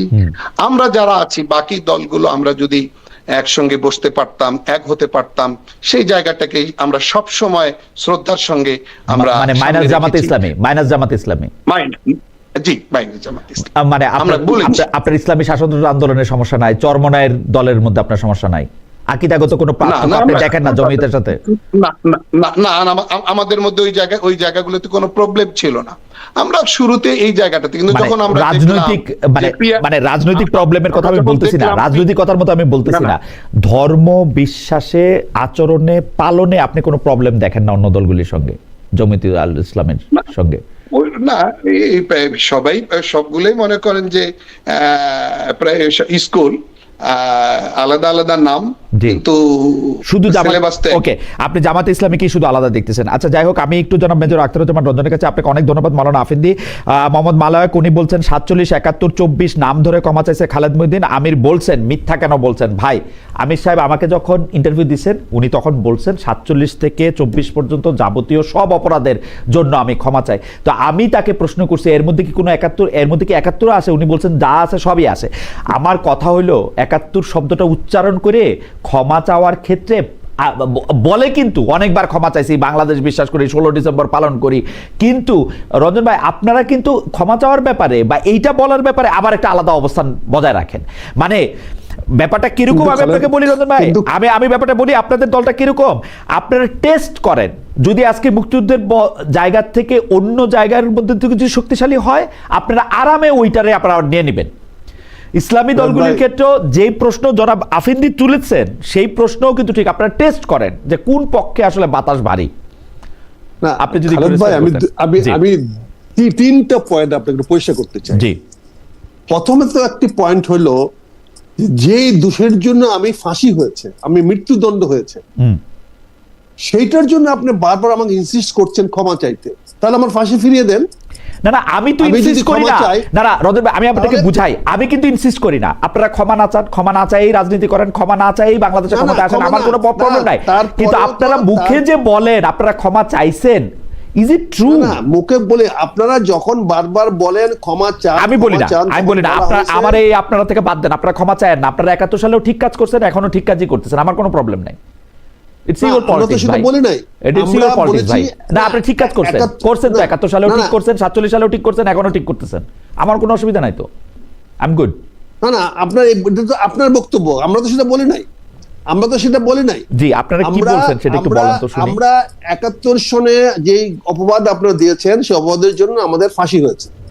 ফাঁসি হওয়ার পরে আপনি আমাকে বারবার ক্ষমা চাচ্ছেন, এবং আমার আমির সাহেব বলেছেন ক্ষমা আর কতবার চাইবো। ওকে, উনি তো ক্ষমা মানে চেয়েছেন। এখানে কিন্তু দুইটা বক্তব্য আপনি দিতেছেন, খেয়াল করেন আপনার বুদ্ধি আমার চেয়ে বেশি। দুইটা বক্তব্য আপনি দিতেছেন, একবার বলতেছেন অপবাদ, আবার বলতেছেন ক্ষমা চাইছে। এটা যদি অপবাদই হবে আপনি ক্ষমা চাবেন কেন? সেজন্য বলছি অপবাদ হইলে আর ক্ষমা। সব মিলিয়ে প্রশ্ন একটাই, ভোটের বয়ানে কি সত্যি নতুন কোনো দত্তপ্রদত্ত আসছে, নাকি পুরনো বাস্তবতায় নতুন নামে আবার সামনে আনা হবে? বিষয়টা হলো, আমি যে কথাটা বলার চেষ্টা করছি আপনাকে, এখানে ক্ষমাটা নিয়ে ইনসিস্ট করে আপনি বারবার, আমরা যদি এখন বলি ক্ষমা চাই না, এটাকে আপনি খারাপ ভাবে নেবেন, আবার ক্ষমা চাইছি এটাও খারাপ ভাবে নিচ্ছেন, অর্থাৎ কোন বক্তব্যটাকে আপনারা ইতিবাচক ভাবে নিচ্ছেন না। দ্বিতীয়ত বলে ইসলামিক, আমি মুসলমান, আমি জন্মগতভাবে মুসলমান, বিশ্বাস করি মুসলমান, আমার আকীদা মুসলমান, আমার ইমাম সাহেব, আমার আলেম সাহেব কি বললো এটা তো কিছু আসে যায় না। ইসলাম আমার আল্লাহর সঙ্গে আমার সম্পর্ক, আমি যে শাসন ব্যবস্থা চালাবো এটাই ইসলামী শাসন ব্যবস্থা। আমার মনে হয় যে মেজর রঞ্জন আপনি যেটা চালাবেন সেটা ইসলামী শাসন ব্যবস্থা, এটা একটু গাজোয়ারি কথা হচ্ছে ভাই, মনে না করতে পারেন, একটু গাজোয়ারি কথা হচ্ছে। না গাজোয়ারি না। এখন যদি মানুষ মানে, আমাকে খালেদ মহিউদ্দিন ভোট দিল না, কিন্তু আমি আরো 10 জনে ভোট পায় মরলাম, তার আরো 15 জন আপনার বিপক্ষে দাঁড়ালো, আপনাকে 10 জন ভোট দিল, আরো 15 জন আপনার বিপক্ষে দাঁড়ালো। আমি যদি 15 বিপক্ষে দাঁড়ানোর পরে ফেল করবো, আমি যদি 15 জাস্ট আপনি যদি মেজরিটি নিয়ে যদি আপনি পাস করে আসেন, তাহলে আপনি যেটা বলবেন সেটাই ইসলাম। তাহলে আমি খালেদ মহিউদ্দিন কথা শুনবো কেন? রঞ্জন ভাই, আপনি যদি মেজরিটি নিয়ে পাস করে আসেন, তাহলে আপনি যা বলবেন সেটাই ইসলাম। এই ভয় তো আফিন্দি ভাই পাচ্ছে, সেই ভয় তো আফিন্দি ভাই পাচ্ছে। পৃথিবীর সব লোক বললেও ভুল বললে এটা ইসলাম হবে না ভাই। আমি তো সেটাই করব, যেটা আমার জনগণ চাইবে, আমি সেটাই করব। খালেদ মহিউদ্দিন কি চাইবে, আফিন্দি সাহেব কি চাইবে, এটা তো বিবেচ্য বিষয় না। আমার বিষয় হলো যারা জনগণ কি চাইবে। আমি জনগণের স্বপ্ন, জনগণের আকাঙ্ক্ষা, জনগণের আকীদা, জনগণের ইমাম বাস্তবায়িত করব। আমি মুসলমান, কাজে আমি ইসলাম ধর্মটা তো আমি আর আফিন্দি সাহেবের মতো করে পালন করব না, মানে আমি তো খালেদ মহিউদ্দিনের মতো করে আমি ইসলাম, যে বেশি ভোট পাবে তার মতো করে আপনি ইসলাম করবেন, যে বেশি ভোট পাবে তার মতো করে আপনি ইসলাম করবেন। আমার প্রবলেম নাই, কিন্তু রঞ্জন ভাই একটু পরিষ্কার করুন। আমি পালন করব আমার কোরআন এবং সুন্নাহ মোতাবেক। এইবার আপনি এটা ঠিক কথা বলছেন, রাইট কোরআন এবং আমি আপনার মতো করে, কিন্তু আমার করার অধিকারটা এস্টাবলিশড হবে, আপনার করার অধিকারটা এস্টাবলিশড হবে, রাইট, এস্টাবলিশড হবে। এই কথা বলছি। তৃতীয়ত আমি যেটা বলছি, আজকে রাজনীতির কারণে আমরা বিভিন্ন মেরুকরণ হতে পারি, বিভিন্ন দলে যেতে পারি, সেখানে ইসলামকে দায়ী করা, ইসলামকে টেনে আনা, এটা মনে হয় আমি ইসলামের প্রতি অবমাননা করতেছি, আমার ধর্মের প্রতি আমি অবমাননা করতেছি। আমি রাজনীতি করতে পারি, আমার অপরাধ ক্ষমা করবেন, কিন্তু আপনি খেয়াল করে দেখেন, আপনাদেরকে যেইটা নিয়েই প্রশ্ন করা হয়, যদি মুক্তিযুদ্ধ নিয়ে প্রশ্ন করা হয় আপনি বলেন 54 বছর আগের জিনিসটা আনো কেন, যদি ইসলাম নিয়ে প্রশ্ন করা হয় তাহলে আপনি বলেন যে রাজনীতির মধ্যে ইসলাম ঢুকাও কেন।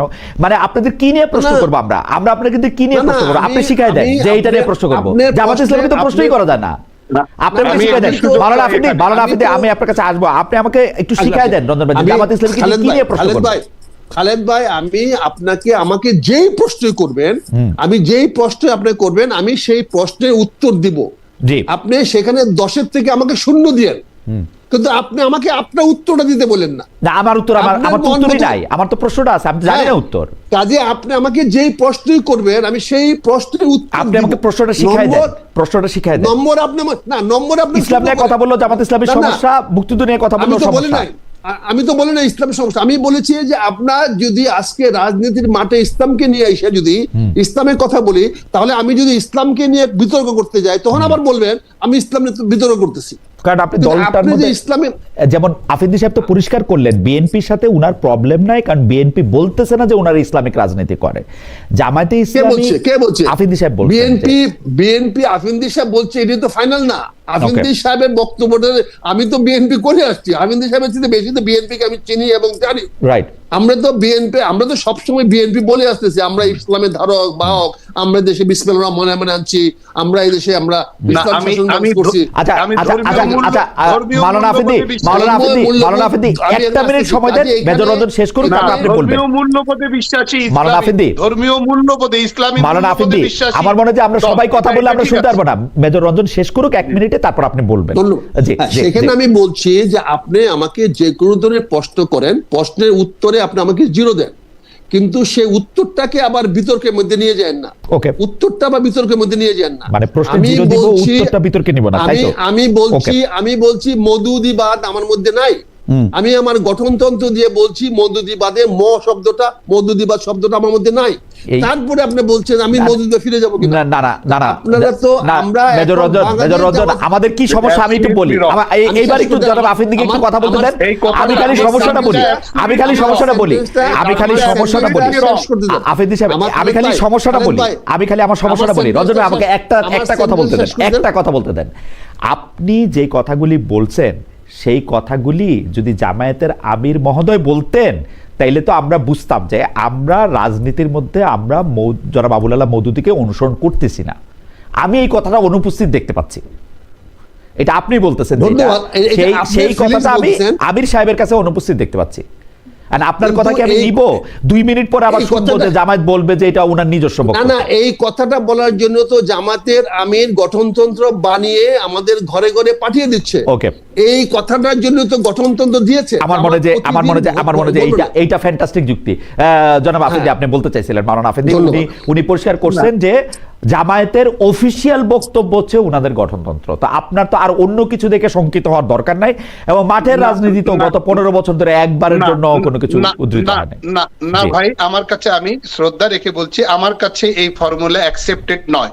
গঠনতন্ত্র সংবিধান এটা আমার দলিল নয়। যিনি প্রবর্তক, যিনি প্রতিষ্ঠাতা, তার লেখা, তার বক্তব্য, তার আইডিওলজি, তার দৃষ্টিভঙ্গি, তার কনসেপ্ট, এগুলো আমি একটা প্রশ্ন করি মাওলানা আফিন্দি, আমি একটা প্রশ্ন করি। এখনকার বিএনপি কি জনাব জিয়াউর রহমানের আদর্শের বিএনপি? এটা কি সম্ভব? আপনি দেখেন আওয়ামী লীগের যে প্রতিষ্ঠাতা, আওয়ামী লীগের প্রতিষ্ঠাতাদের মধ্যে ভাসানী সাহেবও ছিলেন, বঙ্গবন্ধু শেখ মুজিবুর রহমানও ছিলেন, আবার সেই আওয়ামী লীগকে বিলুপ্তও করছেন বঙ্গবন্ধু শেখ মুজিবুর রহমান। এখন আপনি কি শেখ হাসিনাকে বঙ্গবন্ধুর অনুসারী বলবেন, যে প্রবর্তকের অনুসরণ করা বলবেন, তার আদর্শ নিয়ে আগায় থাকা বলবেন? আপনি আমাকে আমার দলের ব্যাপারে প্রশ্ন করবেন, আমার দল সম্পর্কে প্রশ্ন করবেন, আমি সেটার জবাব দেব। বিএনপি সম্পর্কে প্রশ্ন করলে আমি কেন জবাব দেব? তবে না, আচ্ছা, বিএনপি সম্পর্কে প্রশ্ন করতে, কিন্তু প্রবর্তক দিয়ে আমি উদাহরণ দিলাম যে প্রবর্তক দিয়ে কি আপনি দলরে চিনবেন না প্র্যাকটিস দিয়ে চিনবেন?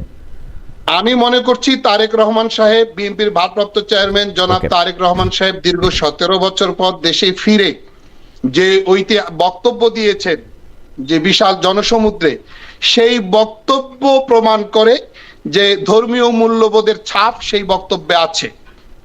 এবং তিনি একটা পর্যায়ে পরিষ্কার বলেছেন, আল্লাহ রসুল সাল্লাল্লাহু আলাইহি সাল্লামের ন্যায় পরায়ণতার আদলে দেশ গড়ব ইনশাআল্লাহ।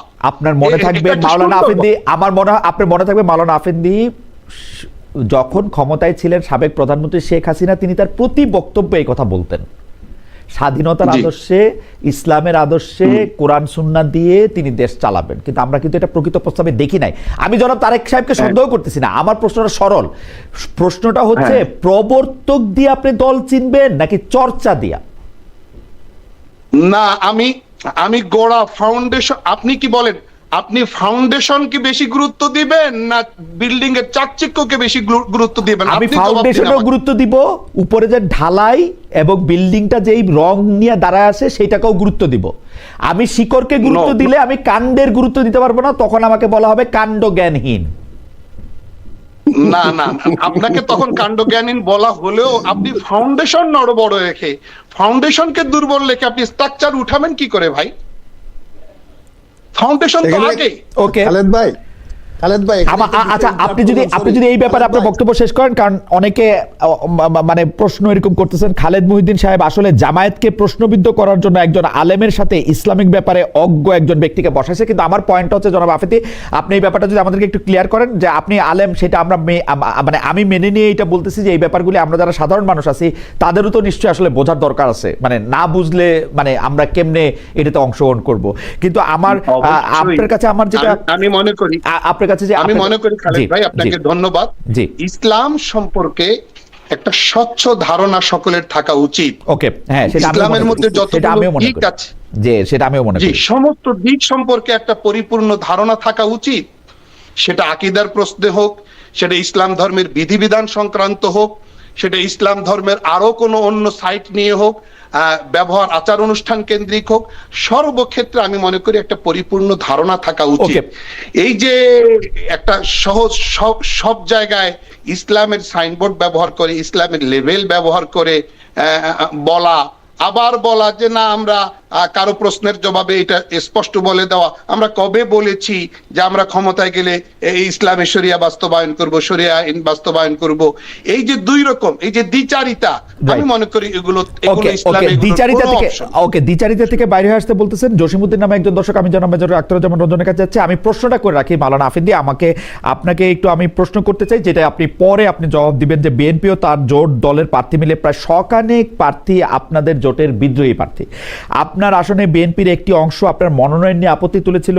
এই অবস্থায় স্থানীয় বিএনপি নেতাকর্মীদের আপনি কিভাবে আশ্বস্ত করছেন এটা আপনার জন্য বা আপনাদের জন্য বাড়তি চ্যালেঞ্জ কিনা? এটা আপনি যেহেতু একদম ভোটের মাঠে আছেন, ভোটের মাঠ থেকে এই প্রশ্ন আপনাকে করতে হচ্ছে। আমি একটু জনাব রঞ্জনের কাছে যাচ্ছি, একটু উত্তরটা নিব। নির্বাচনী প্রশ্ন, যে নির্বাচনী প্রশ্ন একটু করবো আপনার কাছে, যে আসতেছি আমরা একটু জনাব রঞ্জনের কাছে যাই। জনাব রঞ্জন, একজন দর্শক উনি প্রশ্ন করতেছেন যে খালেদ ভাই, আপনি জামাতের যে কোনো প্রশ্ন করলে জামাতের নেতাদেরকে নিয়ে এসে করবেন, মেজর আখতারুজ্জামানকে কেন করেন? তিনি তো মাত্র সংগঠনে এসেছেন, এখনো তো ভালো করে তিনি উত্তর দিতে পারবেন না। আমি একটু ব্যাখ্যা করি ভাই, আমি মেজর আখতারুজ্জামান রঞ্জনকে জামাতের নীতি নির্ধারণের জায়গা থেকে প্রশ্ন করতেছি না, তিনি এখনো নীতি নির্ধারক নন। আমি তার আন্ডারস্ট্যান্ডিংটাই আসলে বুঝতে চাইছি এবং আমি দেখতে চাইছি যে কোন শর্তে জামাত ইসলামের শীর্ষ নেতৃত্ব জনাব মেজর আখতারুজ্জামান রঞ্জনকে ফুল দিয়ে সাংবাদিক ডেকে তাকে বরণ করেছিল এবং সেটার মধ্যে এটা কি, আমি আমার জায়গায় একটু পরিষ্কার করলাম। জনাব রঞ্জন, আমি আপনার কাছে আমি যে প্রশ্নটা করতে চাই, যে সেই প্রশ্নটা হইল যে আপনাকে একজন বিশ্লেষক হিসাবে, কারণ জামাত ইসলামের শীর্ষ নেতৃত্বদের মধ্যে আপনি একজন নন, কিন্তু সম্প্রতি কূটনীতিকের বৈঠক হয়েছিল এবং তার প্রশ্নের প্রেক্ষিতে জামায়াতের আমির বলছেন যে এই ভারতীয় কূটনীতিক এই বৈঠকটার বিষয়টা তাকে গোপন রাখতে বলছিলেন। আপনি এই জিনিসটাকে আসলে কিভাবে দেখেন? মানে ইজ ইট অল রাইট?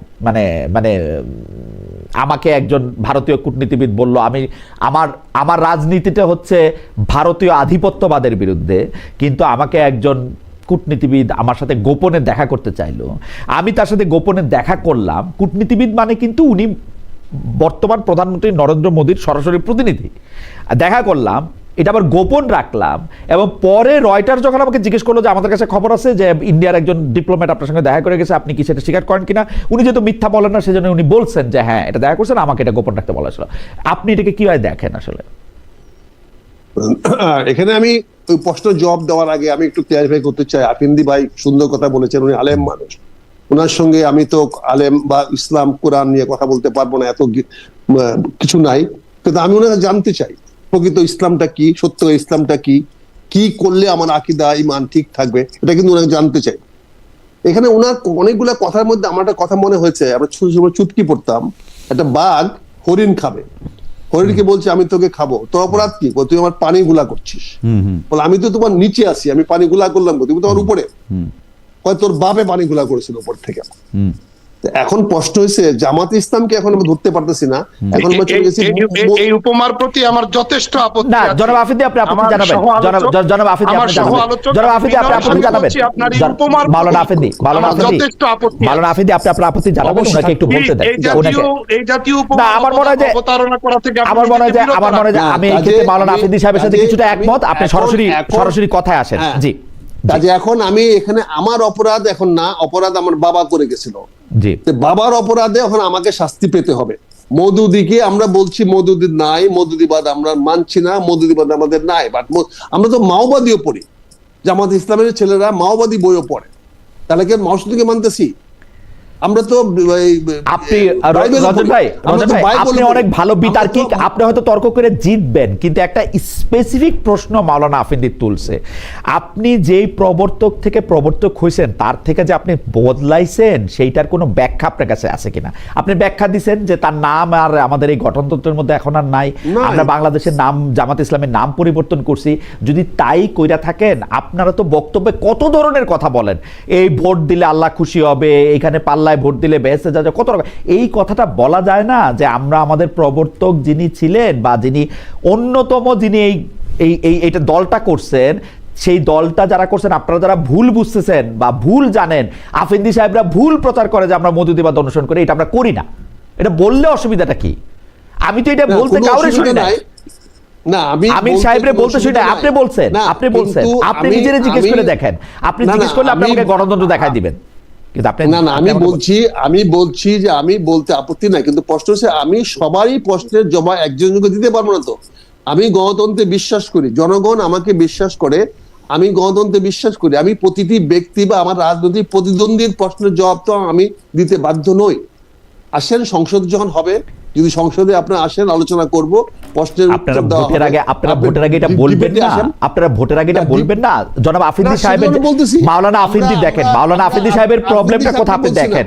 মাওলানা আফ্রিদি সাহেবকে তো আমরা আফ্রিদি সাহেবদেরকে বা বিএনপি কে স্যাটিসফাইড করার জন্য বক্তব্য দিচ্ছি না। আপনি বাংলাদেশের সব মানুষকে স্যাটিসফাই করার জন্য বক্তব্য দিবেন, আপনি রাষ্ট্র ক্ষমতায় যাইতে চাচ্ছেন, আমাদেরকে স্যাটিসফাই করতে হবে তো, আমাদের স্যাটিসফাই করতে হবে তো, আমাদের স্যাটিসফাই না করে আমরা জিজ্ঞেস করতেছি আপনারা শরিয়া আইন চালু করবেন, আপনারা বলেন যে এটা পরে বলবেন।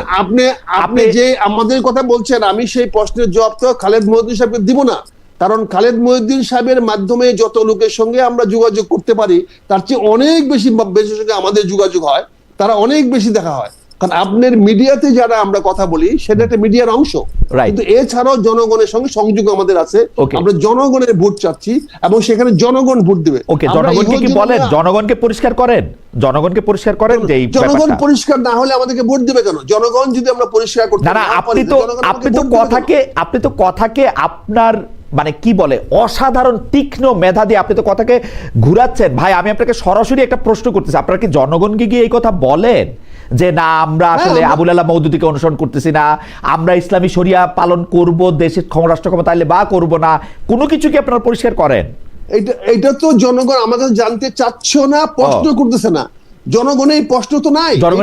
জনগণের কি প্রশ্ন আছে আপনাদের কাছে? আপনাদের কাছে জনগণ কি জনগণের আমাদের কাছে প্রশ্ন আছে, আমরা দেশে শান্তি থাকতে পারবো কিনা, আমরা যারা ইসলামের অপব্যাখ্যা করে তাদের হাত থেকে মুক্ত পাবো কিনা, আমরা যারা কি বলেন এটা জবাবে যে আপনারা আসলে শান্তি হবে, যারা অবশ্যই শান্তি হবে, ইনশাআল্লাহ শান্তি হবে, আমরা অবশ্যই দেশকে শান্তির পথে নিয়ে যাব। কেন জনগণ জানতে চায়, জনগণ জানতে চায় চাঁদাবাজি বন্ধ হবে কিনা, জনগণ জানতে চায় দুর্নীতি বন্ধ হবে কিনা, জনগণ জানতে চায় এই রাজনীতি নিয়ে যে আমরা যে ব্যবসা করি এটা বন্ধ হবে কিনা।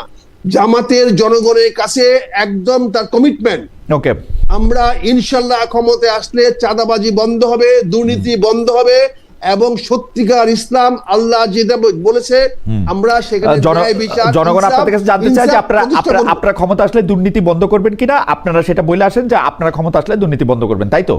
ইনশাআল্লাহ আমরা বন্ধ করব।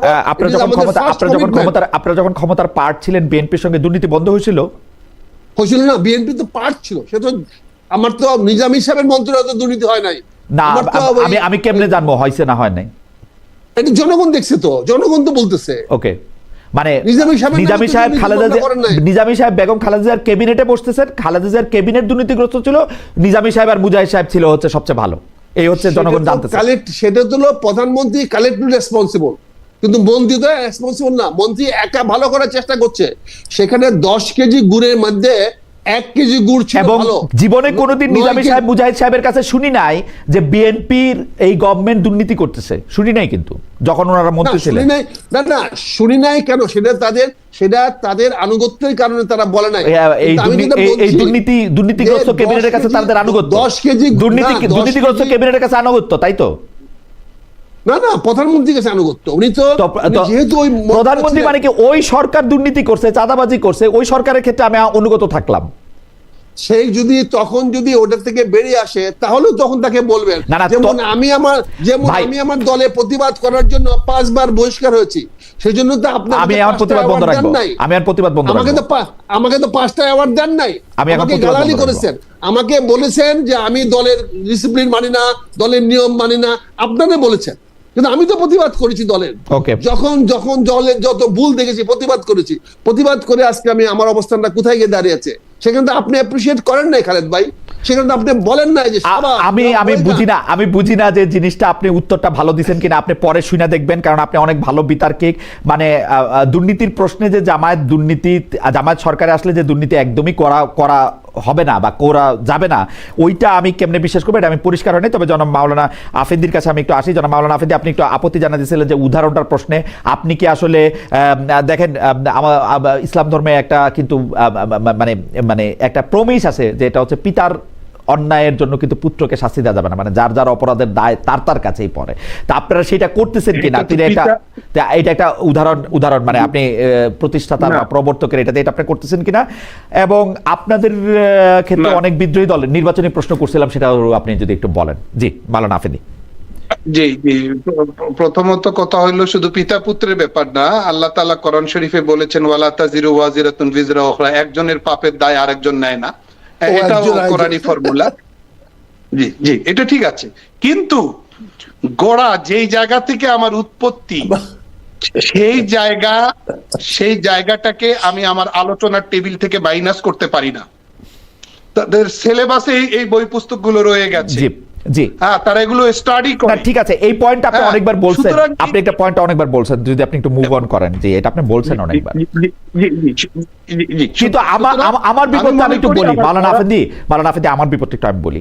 আমি কিন্তু জামায়াতে ইসলামীকে একটা সাধারণ মানুষের চোখ দিয়ে বিবেচনা করতেছি, বাংলাদেশের একটা সাধারণ মানুষের নাগরিক। আমি আপনাকে বলতেছি আসলেই আমার এই বই পুস্তকগুলি পড়া আছে, মানে এটা জনাব গোলাম আজম যে বই পুস্তকগুলি লিখছেন, মাওলানা মওদুদী, আপনি ঠিকই বলছেন যে আমি অনুবাদে পড়ছি, আমি উর্দু পড়তেও পারি না, কিন্তু আমি কিন্তু জামায়াতে ইসলামীকে দেখি নাই গত 15, 20, 25 বছর ধরে, বা জামায়াতের গঠনতন্ত্রের কথা জনাব বলছেন যে এটার থেকে তো আমরা এটা দেখতেছি না যে ওনারা এইভাবে চালাতে চাইতেছেন, বরং ওনারা ওনাদের প্রতিটা কথায় যেগুলি ইসলামের আসলে ফান্ডামেন্টাল, মানে দুর্নীতি করা যাবে না, হিংসা করা যাবে, মানে যেগুলি খারাপ মিছা কথা না বলা, এগুলির ব্যাপারে কিন্তু তারা জোর দিচ্ছেন। এবং এই কথা কিন্তু সত্য যে জনাব মতিউর রহমান নিজামী, জনাব আবুল হাসান মোহাম্মদ মুজাহিদ, তাদের মন্ত্রণালয় সম্পর্কে যেরকম একদম দুর্নীতির কথা শোনা যায় না, তাদের পরিচালিত প্রতিষ্ঠানগুলি এই বাংলাদেশে সবচেয়ে ভালো চলছে। আমি ইবনে সিনা, ইসলামী ব্যাংক, এগুলি অনেকগুলি উদাহরণ দিতে পারি আসলে। জি যেহেতু আপনি 15-16 বছর স্টাডি করে বাংলা বই পুস্তক পড়ে এটা পান নাই, এই কারণেই তো আমাদের বেশি সতর্ক করা দরকার, আপনারা দেখতেছেন না তো। আচ্ছা, মানে দেখতে পাচ্ছি না, হ্যাঁ এটাও হইতে পারে, যেহেতু আপনারা পাচ্ছেন না খুঁজে, সেহেতু তো আমরা যারা এগুলো অ্যানালাইসিস করেছি, আমরা যারা পড়াশোনা করেছি, আপনারাও যখন আমি জিজ্ঞেস করলাম আপনিও কিন্তু গোড়ায় গেলেন, মানে শিকড়ে, মানে আপনিও পাইছেন, এটা আমাদের বলেন নাই তো। আপনি তো শিকড়টা তো আমরা পেয়েছি, পেয়েছি। জি কোনটা মাওলানা পেয়ে বলছি, তাদের বই পুস্তকগুলো পড়ে বলছি।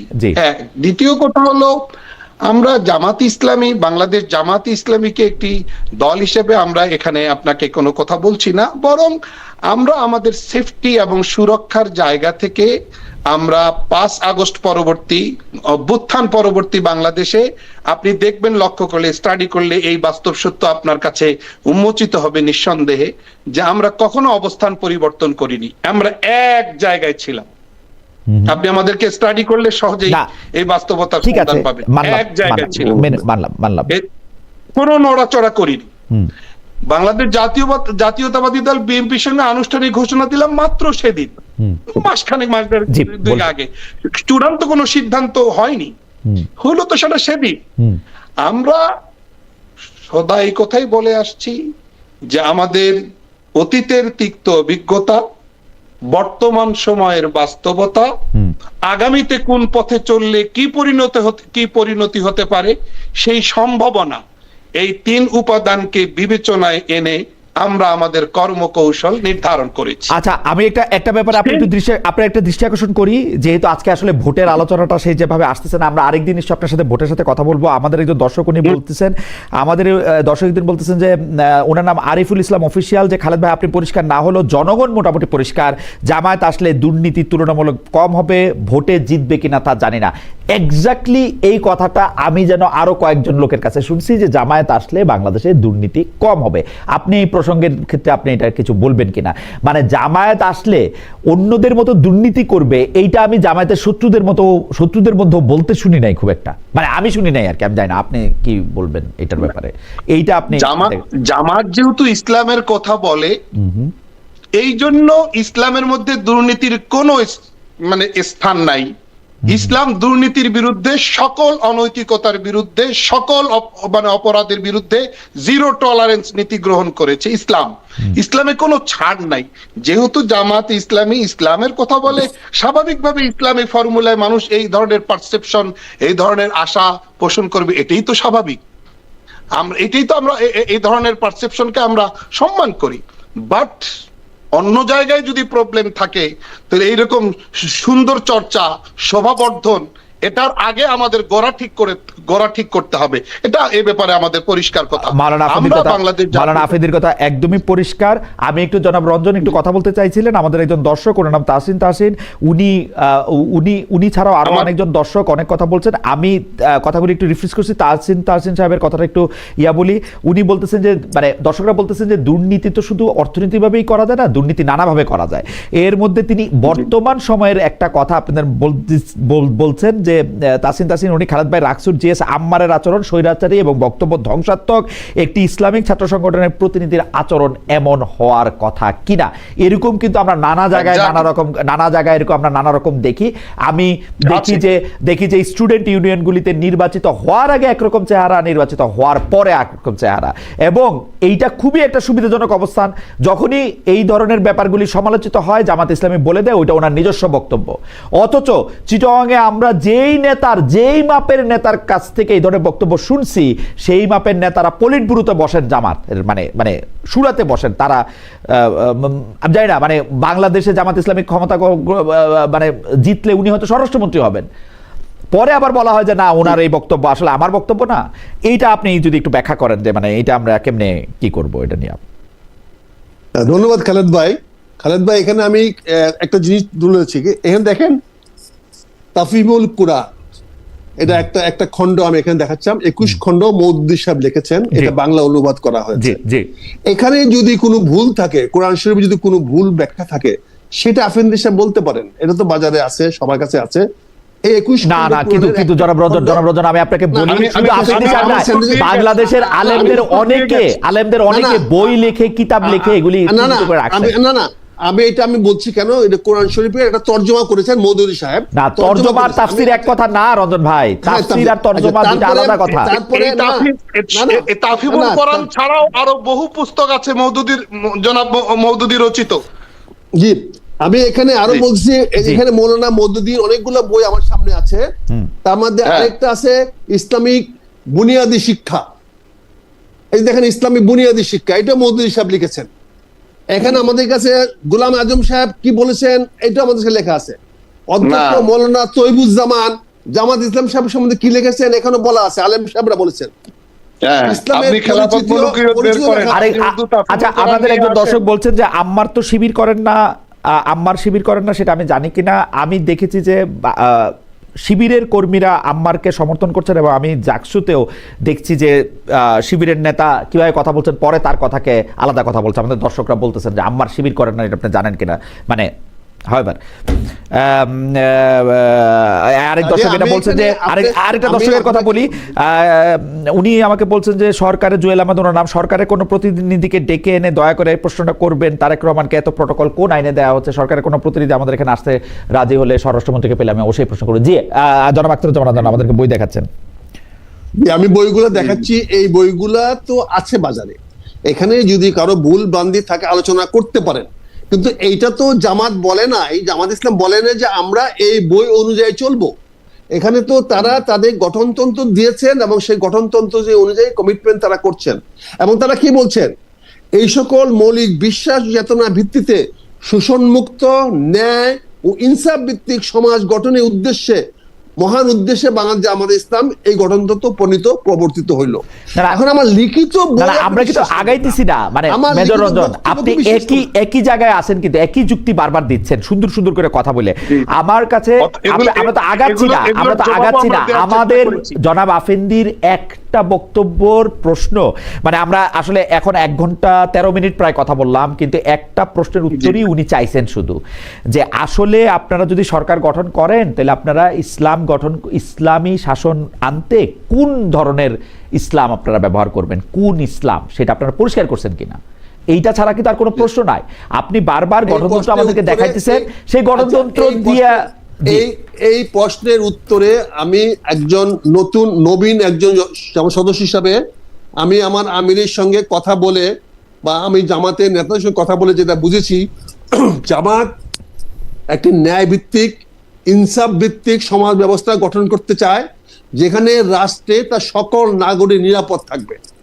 এখানে এই কথাগুলো মনে রাখতে হবে, ন্যায় এবং ইনসাফ ভিত্তিক একটা সমাজ গঠন করা হবে এবং এই রাষ্ট্র গঠন করা হবে যে রাষ্ট্রে সকল মানুষ নিরাপদ থাকবে, ধর্ম মত নির্বিশেষে সকল মানুষের নিরাপত্তা নিশ্চিত করা হবে, ন্যায় এবং ইনসাফ ভিত্তিক সরকার গঠন করা হবে। আচ্ছা ঠিক আছে, আমার মনে হয় আমরা আজকে অনুষ্ঠান শেষ করি, আর না আগাই। আমি আফিন্দি সাহেবকে একটু শুনি, আফিন্দি ভাইয়ের কাছে আমার বিনীত অনুরোধ, আফিন্দি ভাইয়ের কাছে আমার বিনীত অনুরোধ থাকবে, আফিন্দি ভাই আপনারা ভয়ের কিছু নাই, আসেন জনগণের কাছে যাই, জনগণ যাকে ভোট দেবে, আপনাকে ভোট দিলে আপনি শাসন ব্যবস্থা কায়েম করবেন, ইনশাআল্লাহ আমরা মেনে নেব। রাইট, আমি 100 বার বলছি, আর জনগণ আপনাকে ভোট দিবে, মেনে নেব। কিন্তু আগে বলবেন না কি রকম হবে। জি মাওলানা আফেদি আপনি কথা শেষ করে দেন। জি মাওলানা আফেদি, আমরা জনগণকে করব না, একে অন্যকে রাজনীতিবিদকে আরেক রাজনীতি গালাগালি করব না। দেশের হক্কানি আলেম সমাজের পক্ষ থেকে, দেশের শীর্ষ ওলামা মাশায়েখের পক্ষ থেকে বহু পুরনো কাল থেকে আজও পর্যন্ত যেখানে এই জায়গাগুলোতে বাংলাদেশ জামাত ইসলামের আকীদা বিশ্বাসের জায়গাগুলোতে, তাদের বোধ বিশ্বাসের জায়গাগুলোতে যেভাবে একবারে সুনির্দিষ্টভাবে প্রশ্ন করে আসছেন, সেই অবস্থায় সেই বিতর্ক মাথায় নিয়ে আমি মনে করি জনসাধারণের কাছে ভোটের রাজনীতিতে এই স্লোগান হাজির করা যে এই প্রতীকে ভোট দিলে জান্নাত কনফার্ম, জান্নাতের টিকিট কনফার্ম, কাছাকাছি কথা কাছাকাছি কথা, আপনি যে আদর্শের কথা বলে মানুষের কাছে ভোট চাবেন, এই কথা তো আপনাকে বলতেই হবে, তাই না? আপনি তো সেই ভোটের জন্য জনগণের কাছে গিয়েছেন, আপনি তো জনগণের কাছে ভোটের জন্য গিয়েছেন, জনগণকে বোঝান, আমরা জান্নাতের কথা বলে ভোট চাবো না। আপনি কি বলেন? আচ্ছা আমি বলি major Ranjan 1 minute, major Ranjan 1 minute, আসলে মানে এত চিৎকার মাওলানা আফিন্দি, আপনারা জনগণের কাছে ভোট চাওয়ার সময় আপনি যে ইসলামী দলটার প্রতিনিধিত্ব করেন, আপনার জনগণের কাছে গিয়ে ভোট চাওয়ার সময় আপনি কি বলেন? আপনি তো ইসলামের কথাই বলেন, ইসলামে আপনার আকীদার কথাই বলেন। এখন ইসলাম এবং আকীদার সাথে পরকালের যে বেহেশত আপনি বলেন, জান্নাত আপনি বলেন, সেটা তো সরাসরি সম্পৃক্ত। আপনারাও তো মাঠে গিয়া লোকজনকে সেই কথাই বলেন। এখন জামাতের কেন দোষ হবে, আপনার কেন দোষ হবে না? আপনি কি বলছেন? এই যে আপনি বইলে আসছেন, আপনি এই যে এশার নামাজের পরে আপনি সর্বশেষ যে লোকটার সাথে আপনি কথা বলছেন, তারে আপনি কেন ভোট দিতে বলছেন? আপনি আমারে বলেন। আপনি তো তারেক রহমানের জন্য ভোট চান নাই, আপনার নিজের জন্য ভোট চান নাই, আপনি একটা আদর্শের জন্য ভোট চাইছেন, তাই না? আমি আপনাদের সেবা করব। হ্যাঁ, আমি দীর্ঘ 25 বছর থেকে এই এলাকার গণমানুষ পারেন নাই আসলে। মাওলানা আফেদি আসছেন, মাওলানা আফেদি আপনি যদি শেষ কথা বলতেন, যে কারণ আমরা আপনাকে হারিয়ে ফেলছিলাম।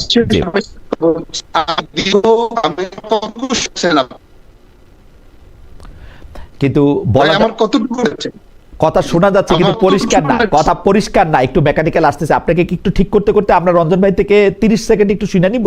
একদম আমাদের অনুষ্ঠান শেষ কিন্তু, আসলে শুধু আপনার বক্তব্যটা শেষ করেন। আচ্ছা এখন এখন ঠিক আছে, এখন ঠিক আছে, এখন বলেন মাওলানা আফেন্দি বলেন। আমার শুনেছেন আপনি, বিশেষ করে খুব দ্রুত। আচ্ছা, কথা কতটুকু শুনেছেন আপনি? আমি এলাকার মানুষের জন্য দীর্ঘ 25 বছর যাবৎ সেবা দিয়েছি। আগ্রহদের সেবা বিতরণ করা, না আসলে শোনা যাচ্ছে না, একটু ঠিক করি। আমি আপনাকে প্রশ্নটা করি, আমার ধারণা মাওলানা আফেন্দি আপনি এটা শুনতে পাচ্ছেন। আপনি 25 বছর ধরে আসলে ডোমরা ডিমলা মানে ডোমার ডিমলার জন্য কাজ করতে, হ্যাঁ ডোমার ডিমলার জন্য আপনি কাজ করতেছেন। আমি ওই এলাকার জনগণের সাথে কথা হয়েছে, তারা সবাই এটা বলেন। কিন্তু আপনি এইটার সাথে আসলে কিভাবে কানেক্ট করেন জিনিসটা, ইসলামকে আপনি কিভাবে কানেক্ট করেন আপনার আদর্শকে? আমি যদি সংসদে নির্মিত হতে পারি, জয় যদি আল্লাহকে দা করেন, তাহলে এই কাজগুলোই আমি ভিন্ন উচ্চতায় নিয়ে বা উচ্চতায় নিতে সক্ষম হবো। না আমি আসলে আমার আসলে ভাই আপনার কানেকশনটা একটু মেকানিক্যাল হয়ে গেছে সামহাও, এটা হয়তো পাচ্ছে না, জোর পাচ্ছে না। আমার মনে হয় যে এই কথাটা যেহেতু গুরুত্বপূর্ণ, আমার মনে হয় যে আপনি যদি একটু লগ আউট করে একটু লগ ইন করেন তাহলে এটা ঠিক হইতে পারে, অথবা হ্যাঁ আপনি আবার একটু লগ আউট করে একটু লগ ইন করেন তাহলে হয়তো এটা ঠিক হবে। আমরা একটু আপনার এই কথাটা শুনতে চাই যে আপনারা ভোট চাওয়ার সময় এটাকে আসলে ইসলামকে কিভাবে কানেক্ট করেন। জামাতে ইসলামীর সম্পর্কে এটা বলা হয় যে জামাতে ইসলামী আসলে পরকালের বা অন্য লোভ দেখায়, তাহলে মানে আসলে অন্য ইসলামিক দলগুলি কি করে, বা এই জমিয়তে উলামায়ে ইসলামী কি করতেছে সেটাও আমরা একটু শুনতে চাই। জনাব আখতারুজ্জামান রঞ্জন, আমরা লাইনটা ঠিক হলে আমাদের আর কোনো প্রশ্ন, আমরা অনুষ্ঠানটা শেষ করতাম।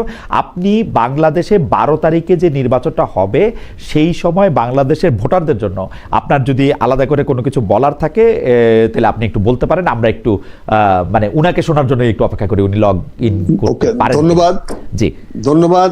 আমি আফিন্দি ভাই যে সেবা, যে জনগণের জন্য কাজ করে যাচ্ছেন, আল্লাহ সন্তুষ্টির কাজ করে যাচ্ছেন, আমি আশা করব আল্লাহ ওনাকে কবুল করবেন।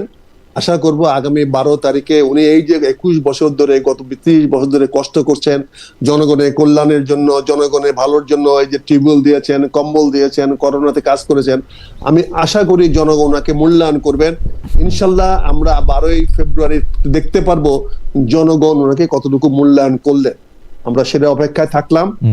আমি মনে করি আগামী 12 তারিখে নির্বাচনে সুষ্ঠু, অবাধ, নিরপেক্ষ নির্বাচন হবে এবং সেটা ইনক্লুসিভ নির্বাচন হবে। সেখানে জনগণ ভোট দিতে পারবে, জনগণ স্বাধীনভাবে ইচ্ছামতো ভোট দিতে পারবে, এবং আমি মনে করি জনমতের ভিত্তিতে, জনগণের ভোটের মাধ্যমে আগামী দিনে একটা সরকার গঠিত হতে যাচ্ছে। সেখানে আমি মনে করি যে কোনো দলে জয়লাভ করতে পারে। বিএনপি একটি বড় দল, তার ব্যাপক জনভিত্তি আছে।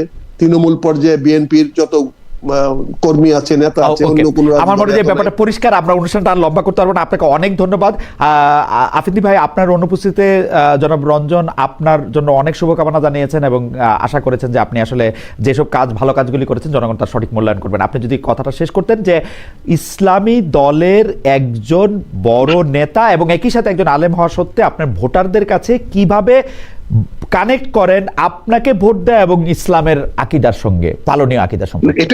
এটার জন্য তো জান্নাতের টিকিট সেল দেওয়ার কোনো প্রয়োজন নেই। কি করেন আসলে সেটাই বলেন না, আপনি মেসেজটা বলেন কি করেন। আল্লাহ পবিত্র কোরআনে স্পষ্ট বলেছেন, ইন্নাল্লাহা ইয়া'মুরুকুম আন তুআদ্দুল আমানাতি ইলা আহলিহা। আল্লাহ তো কোরআনে ভোটের সিস্টেম রাখেন নাই, গণতন্ত্রটা তো কোরআনিক সিস্টেম না, কিন্তু সেইটা আপনারা ভোট চাইতে সময় ইসলামকে কেমনে কানেক্ট করেন? আমি বলছি তো, জি বলেন। ভোট একটা আমানত, আল্লাহ আমানতকে যথাস্থানে পৌঁছে দেওয়ার কথা বলছেন। আমানাত বহুবচন বলছেন, আমানাত বহুবচন, রাইট। ভোটও একটা আমানত। এই আমানতটাকে আপনি যাকে যোগ্য মনে করেন, যাকে সৎ মনে করেন, যে আপনার কাছ থেকে আমানতটা পেয়ে আপনার এটার অবমূল্যায়ন করবেন না, বিট্রে করবেন না, তাকে আপনি চুজ করবেন। যদি আপনি জেনে শুনে এই আমানতটা কোনো অসৎ ব্যক্তির হাতে ন্যস্ত করেন, তাহলে আপনাকেও এটার জন্য পানিশমেন্ট আসতে হবে। মাওলানা আফেন্দি, আপনার মেসেজটার সঙ্গে জামায়াতের মেসেজটার তফাৎ কোথায়? জি, আপনার মেসেজের তো সঙ্গে direct জামায়াতের মেসেজটা তফাৎ কথা, শব্দগত যে হ্যাঁ আপনি গেলে জান্নাতের টিকিট এটা বিক্রি হচ্ছে, আপনি সৎ লোক হলে, ওইগুলি তো হচ্ছে ধরেন পপুলার রেটরিক, কিন্তু যেটা মেসেজ সেই মেসেজের মধ্যে message। জামায়াতে তো সৎ লোকের শাসন চাই বলে এইটা বলতেছেন যে আল্লাহ আমাদেরকে সৎ পথে চলতে বলতেছেন, সেই জন্য আমাদেরকে জামাত ইসলামীকে চুজ করেন, মানে পার্থক্যটা কথা আমি তো আমি পার্থক্য তো বিশাল পার্থক্য। কোনটা সেটা? একটা আদেশ, একটা সার্কুলার শুনায় দেওয়া, হ্যাঁ একটা আচ্ছা, সার্কুলার শুনিয়ে দেওয়া, আচ্ছা, আর সহজে। একটা আপনার জান্নাতের নিশ্চয়তা দিয়ে দেওয়া, দুটো কি এক সমান হলো ভাই? না, এক সমান হলো না। তবে আপনার মেসেজের ক্ষেত্রে আজকে আসলে মাওলানা আফেদি অনেক কিছু আপনার কাছে আমাকে জি। একটু সময় দিতে জি জি, হবে। বলেন বলেন বলেন। আমাকে আমার এক ভাই প্রশ্ন করেছেন যে আপনার নির্বাচনী এলাকায় এরকম কিছুটা আমরা মেসেজ পেয়েছি স্থানীয় রাইট রাইট, নেতা, না এটা আমি প্রশ্ন করেছি, আমাদের রিসার্চ দলই প্রশ্ন করেছে। ও এটা আপনি বড় বলছেন। দল হিসেবে, জি বড় দল হিসেবে তাদের অনুসারীরা এরকম একটা প্রতিক্রিয়া দেখাবে, এটা তো খুব স্বাভাবিক। আমরা আশা করছি সময় গড়িয়ে যাওয়ার তালে তালে এইসব বিষয়গুলো বিএনপির হাইকমান্ড এবং নীতি নির্ধারণী ফোরাম এগুলো আমি মনে করি সুচারুরূপে সুন্দর পন্থা এগুলির নিষ্পত্তি করবে, আমরা আশা করছি। আপাতত আমাদের ফিল্ডের অবস্থা ভালো, আমরা ভালো অবস্থানে আছি। আপনাকে ধন্যবাদ। আপনাকে অনেক ধন্যবাদ। মাশাআল্লাহ। আজকের অনুষ্ঠানে আমাদের অনেক দর্শক আমাদের সঙ্গে ছিলেন এবং অনেক এঙ্গেজিং দর্শক ছিলেন, তারা নানা রকম কথা বলেছেন। আপনাদের দুজনকে ভালো বলেছেন বেশিরভাগই, আমাকে অনেকে খারাপ বলেছেন, যেমন নানা রকম ভাবে খারাপ বলেন। তো এর মধ্যে রার ওয়াজ 18-1860 উনি খারাপটা বেশি আমি, খালেদ ভাই না, আপনার চেয়ে বেশি খারাপ আমি, খালেদ ভাই আপনার চেয়ে বেশি আমি। উনি বলছেন, আচ্ছা হাওয়াইবার আমি আসলে ওনার নামটা পড়তে পারছি না, তো উনি বলছেন যে আওয়ামী লীগ প্রেম শেষ নাকি ভাই। ওকে, আমার কিছু বলা নাই এগুলি সম্পর্কে, আমি আপনাদেরকে পড়েই শুধু শোনাইতে পারি এবং আমি অনুরোধ করতে পারি যে এখন ডিজিটাল ফুটপ্রিন্টে কে কোন আমলে কি কথা বলছে সেগুলি সবটাই দেখা যাক, খণ্ডিত না দেখে আপনার পুরোটাও নিশ্চয়ই দেখতেও পারেন যদি আপনার ইচ্ছা করেন। জনাব আখতারুজ্জামান রঞ্জন, আপনাকে অনেক ধন্যবাদ। জি, আমি আমার প্রিয় ডোমার ডিমলা বাসীর জন্য বিশেষ করে সবার কাছে দোয়া চাই না, sure. যেন তাদের জন্য Sure. কিছু একটা করতে পারি। শিওর আপনারকেও আমাদের অনেক শুভেচ্ছা থাকলো মেজর আখতারুজ্জামান রঞ্জনের প্রতি। আজকে অনেক কিছু ব্যাপারে মাওলানা মঞ্জুরুল ইসলাম আফেন্দি অনেকগুলি বিষয়ে তিনি তুলে ধরেছেন, অনেকগুলি বিষয়ের ক্ষেত্রে জনাব আখতারুজ্জামান রঞ্জনও আমাদেরকে বুঝতে অনেক সাহায্য করেছেন। আপনাদের দুজনকে অনেক অনেক ধন্যবাদ জানিয়ে আজকের অনুষ্ঠান এখানে আমরা শেষ করছি।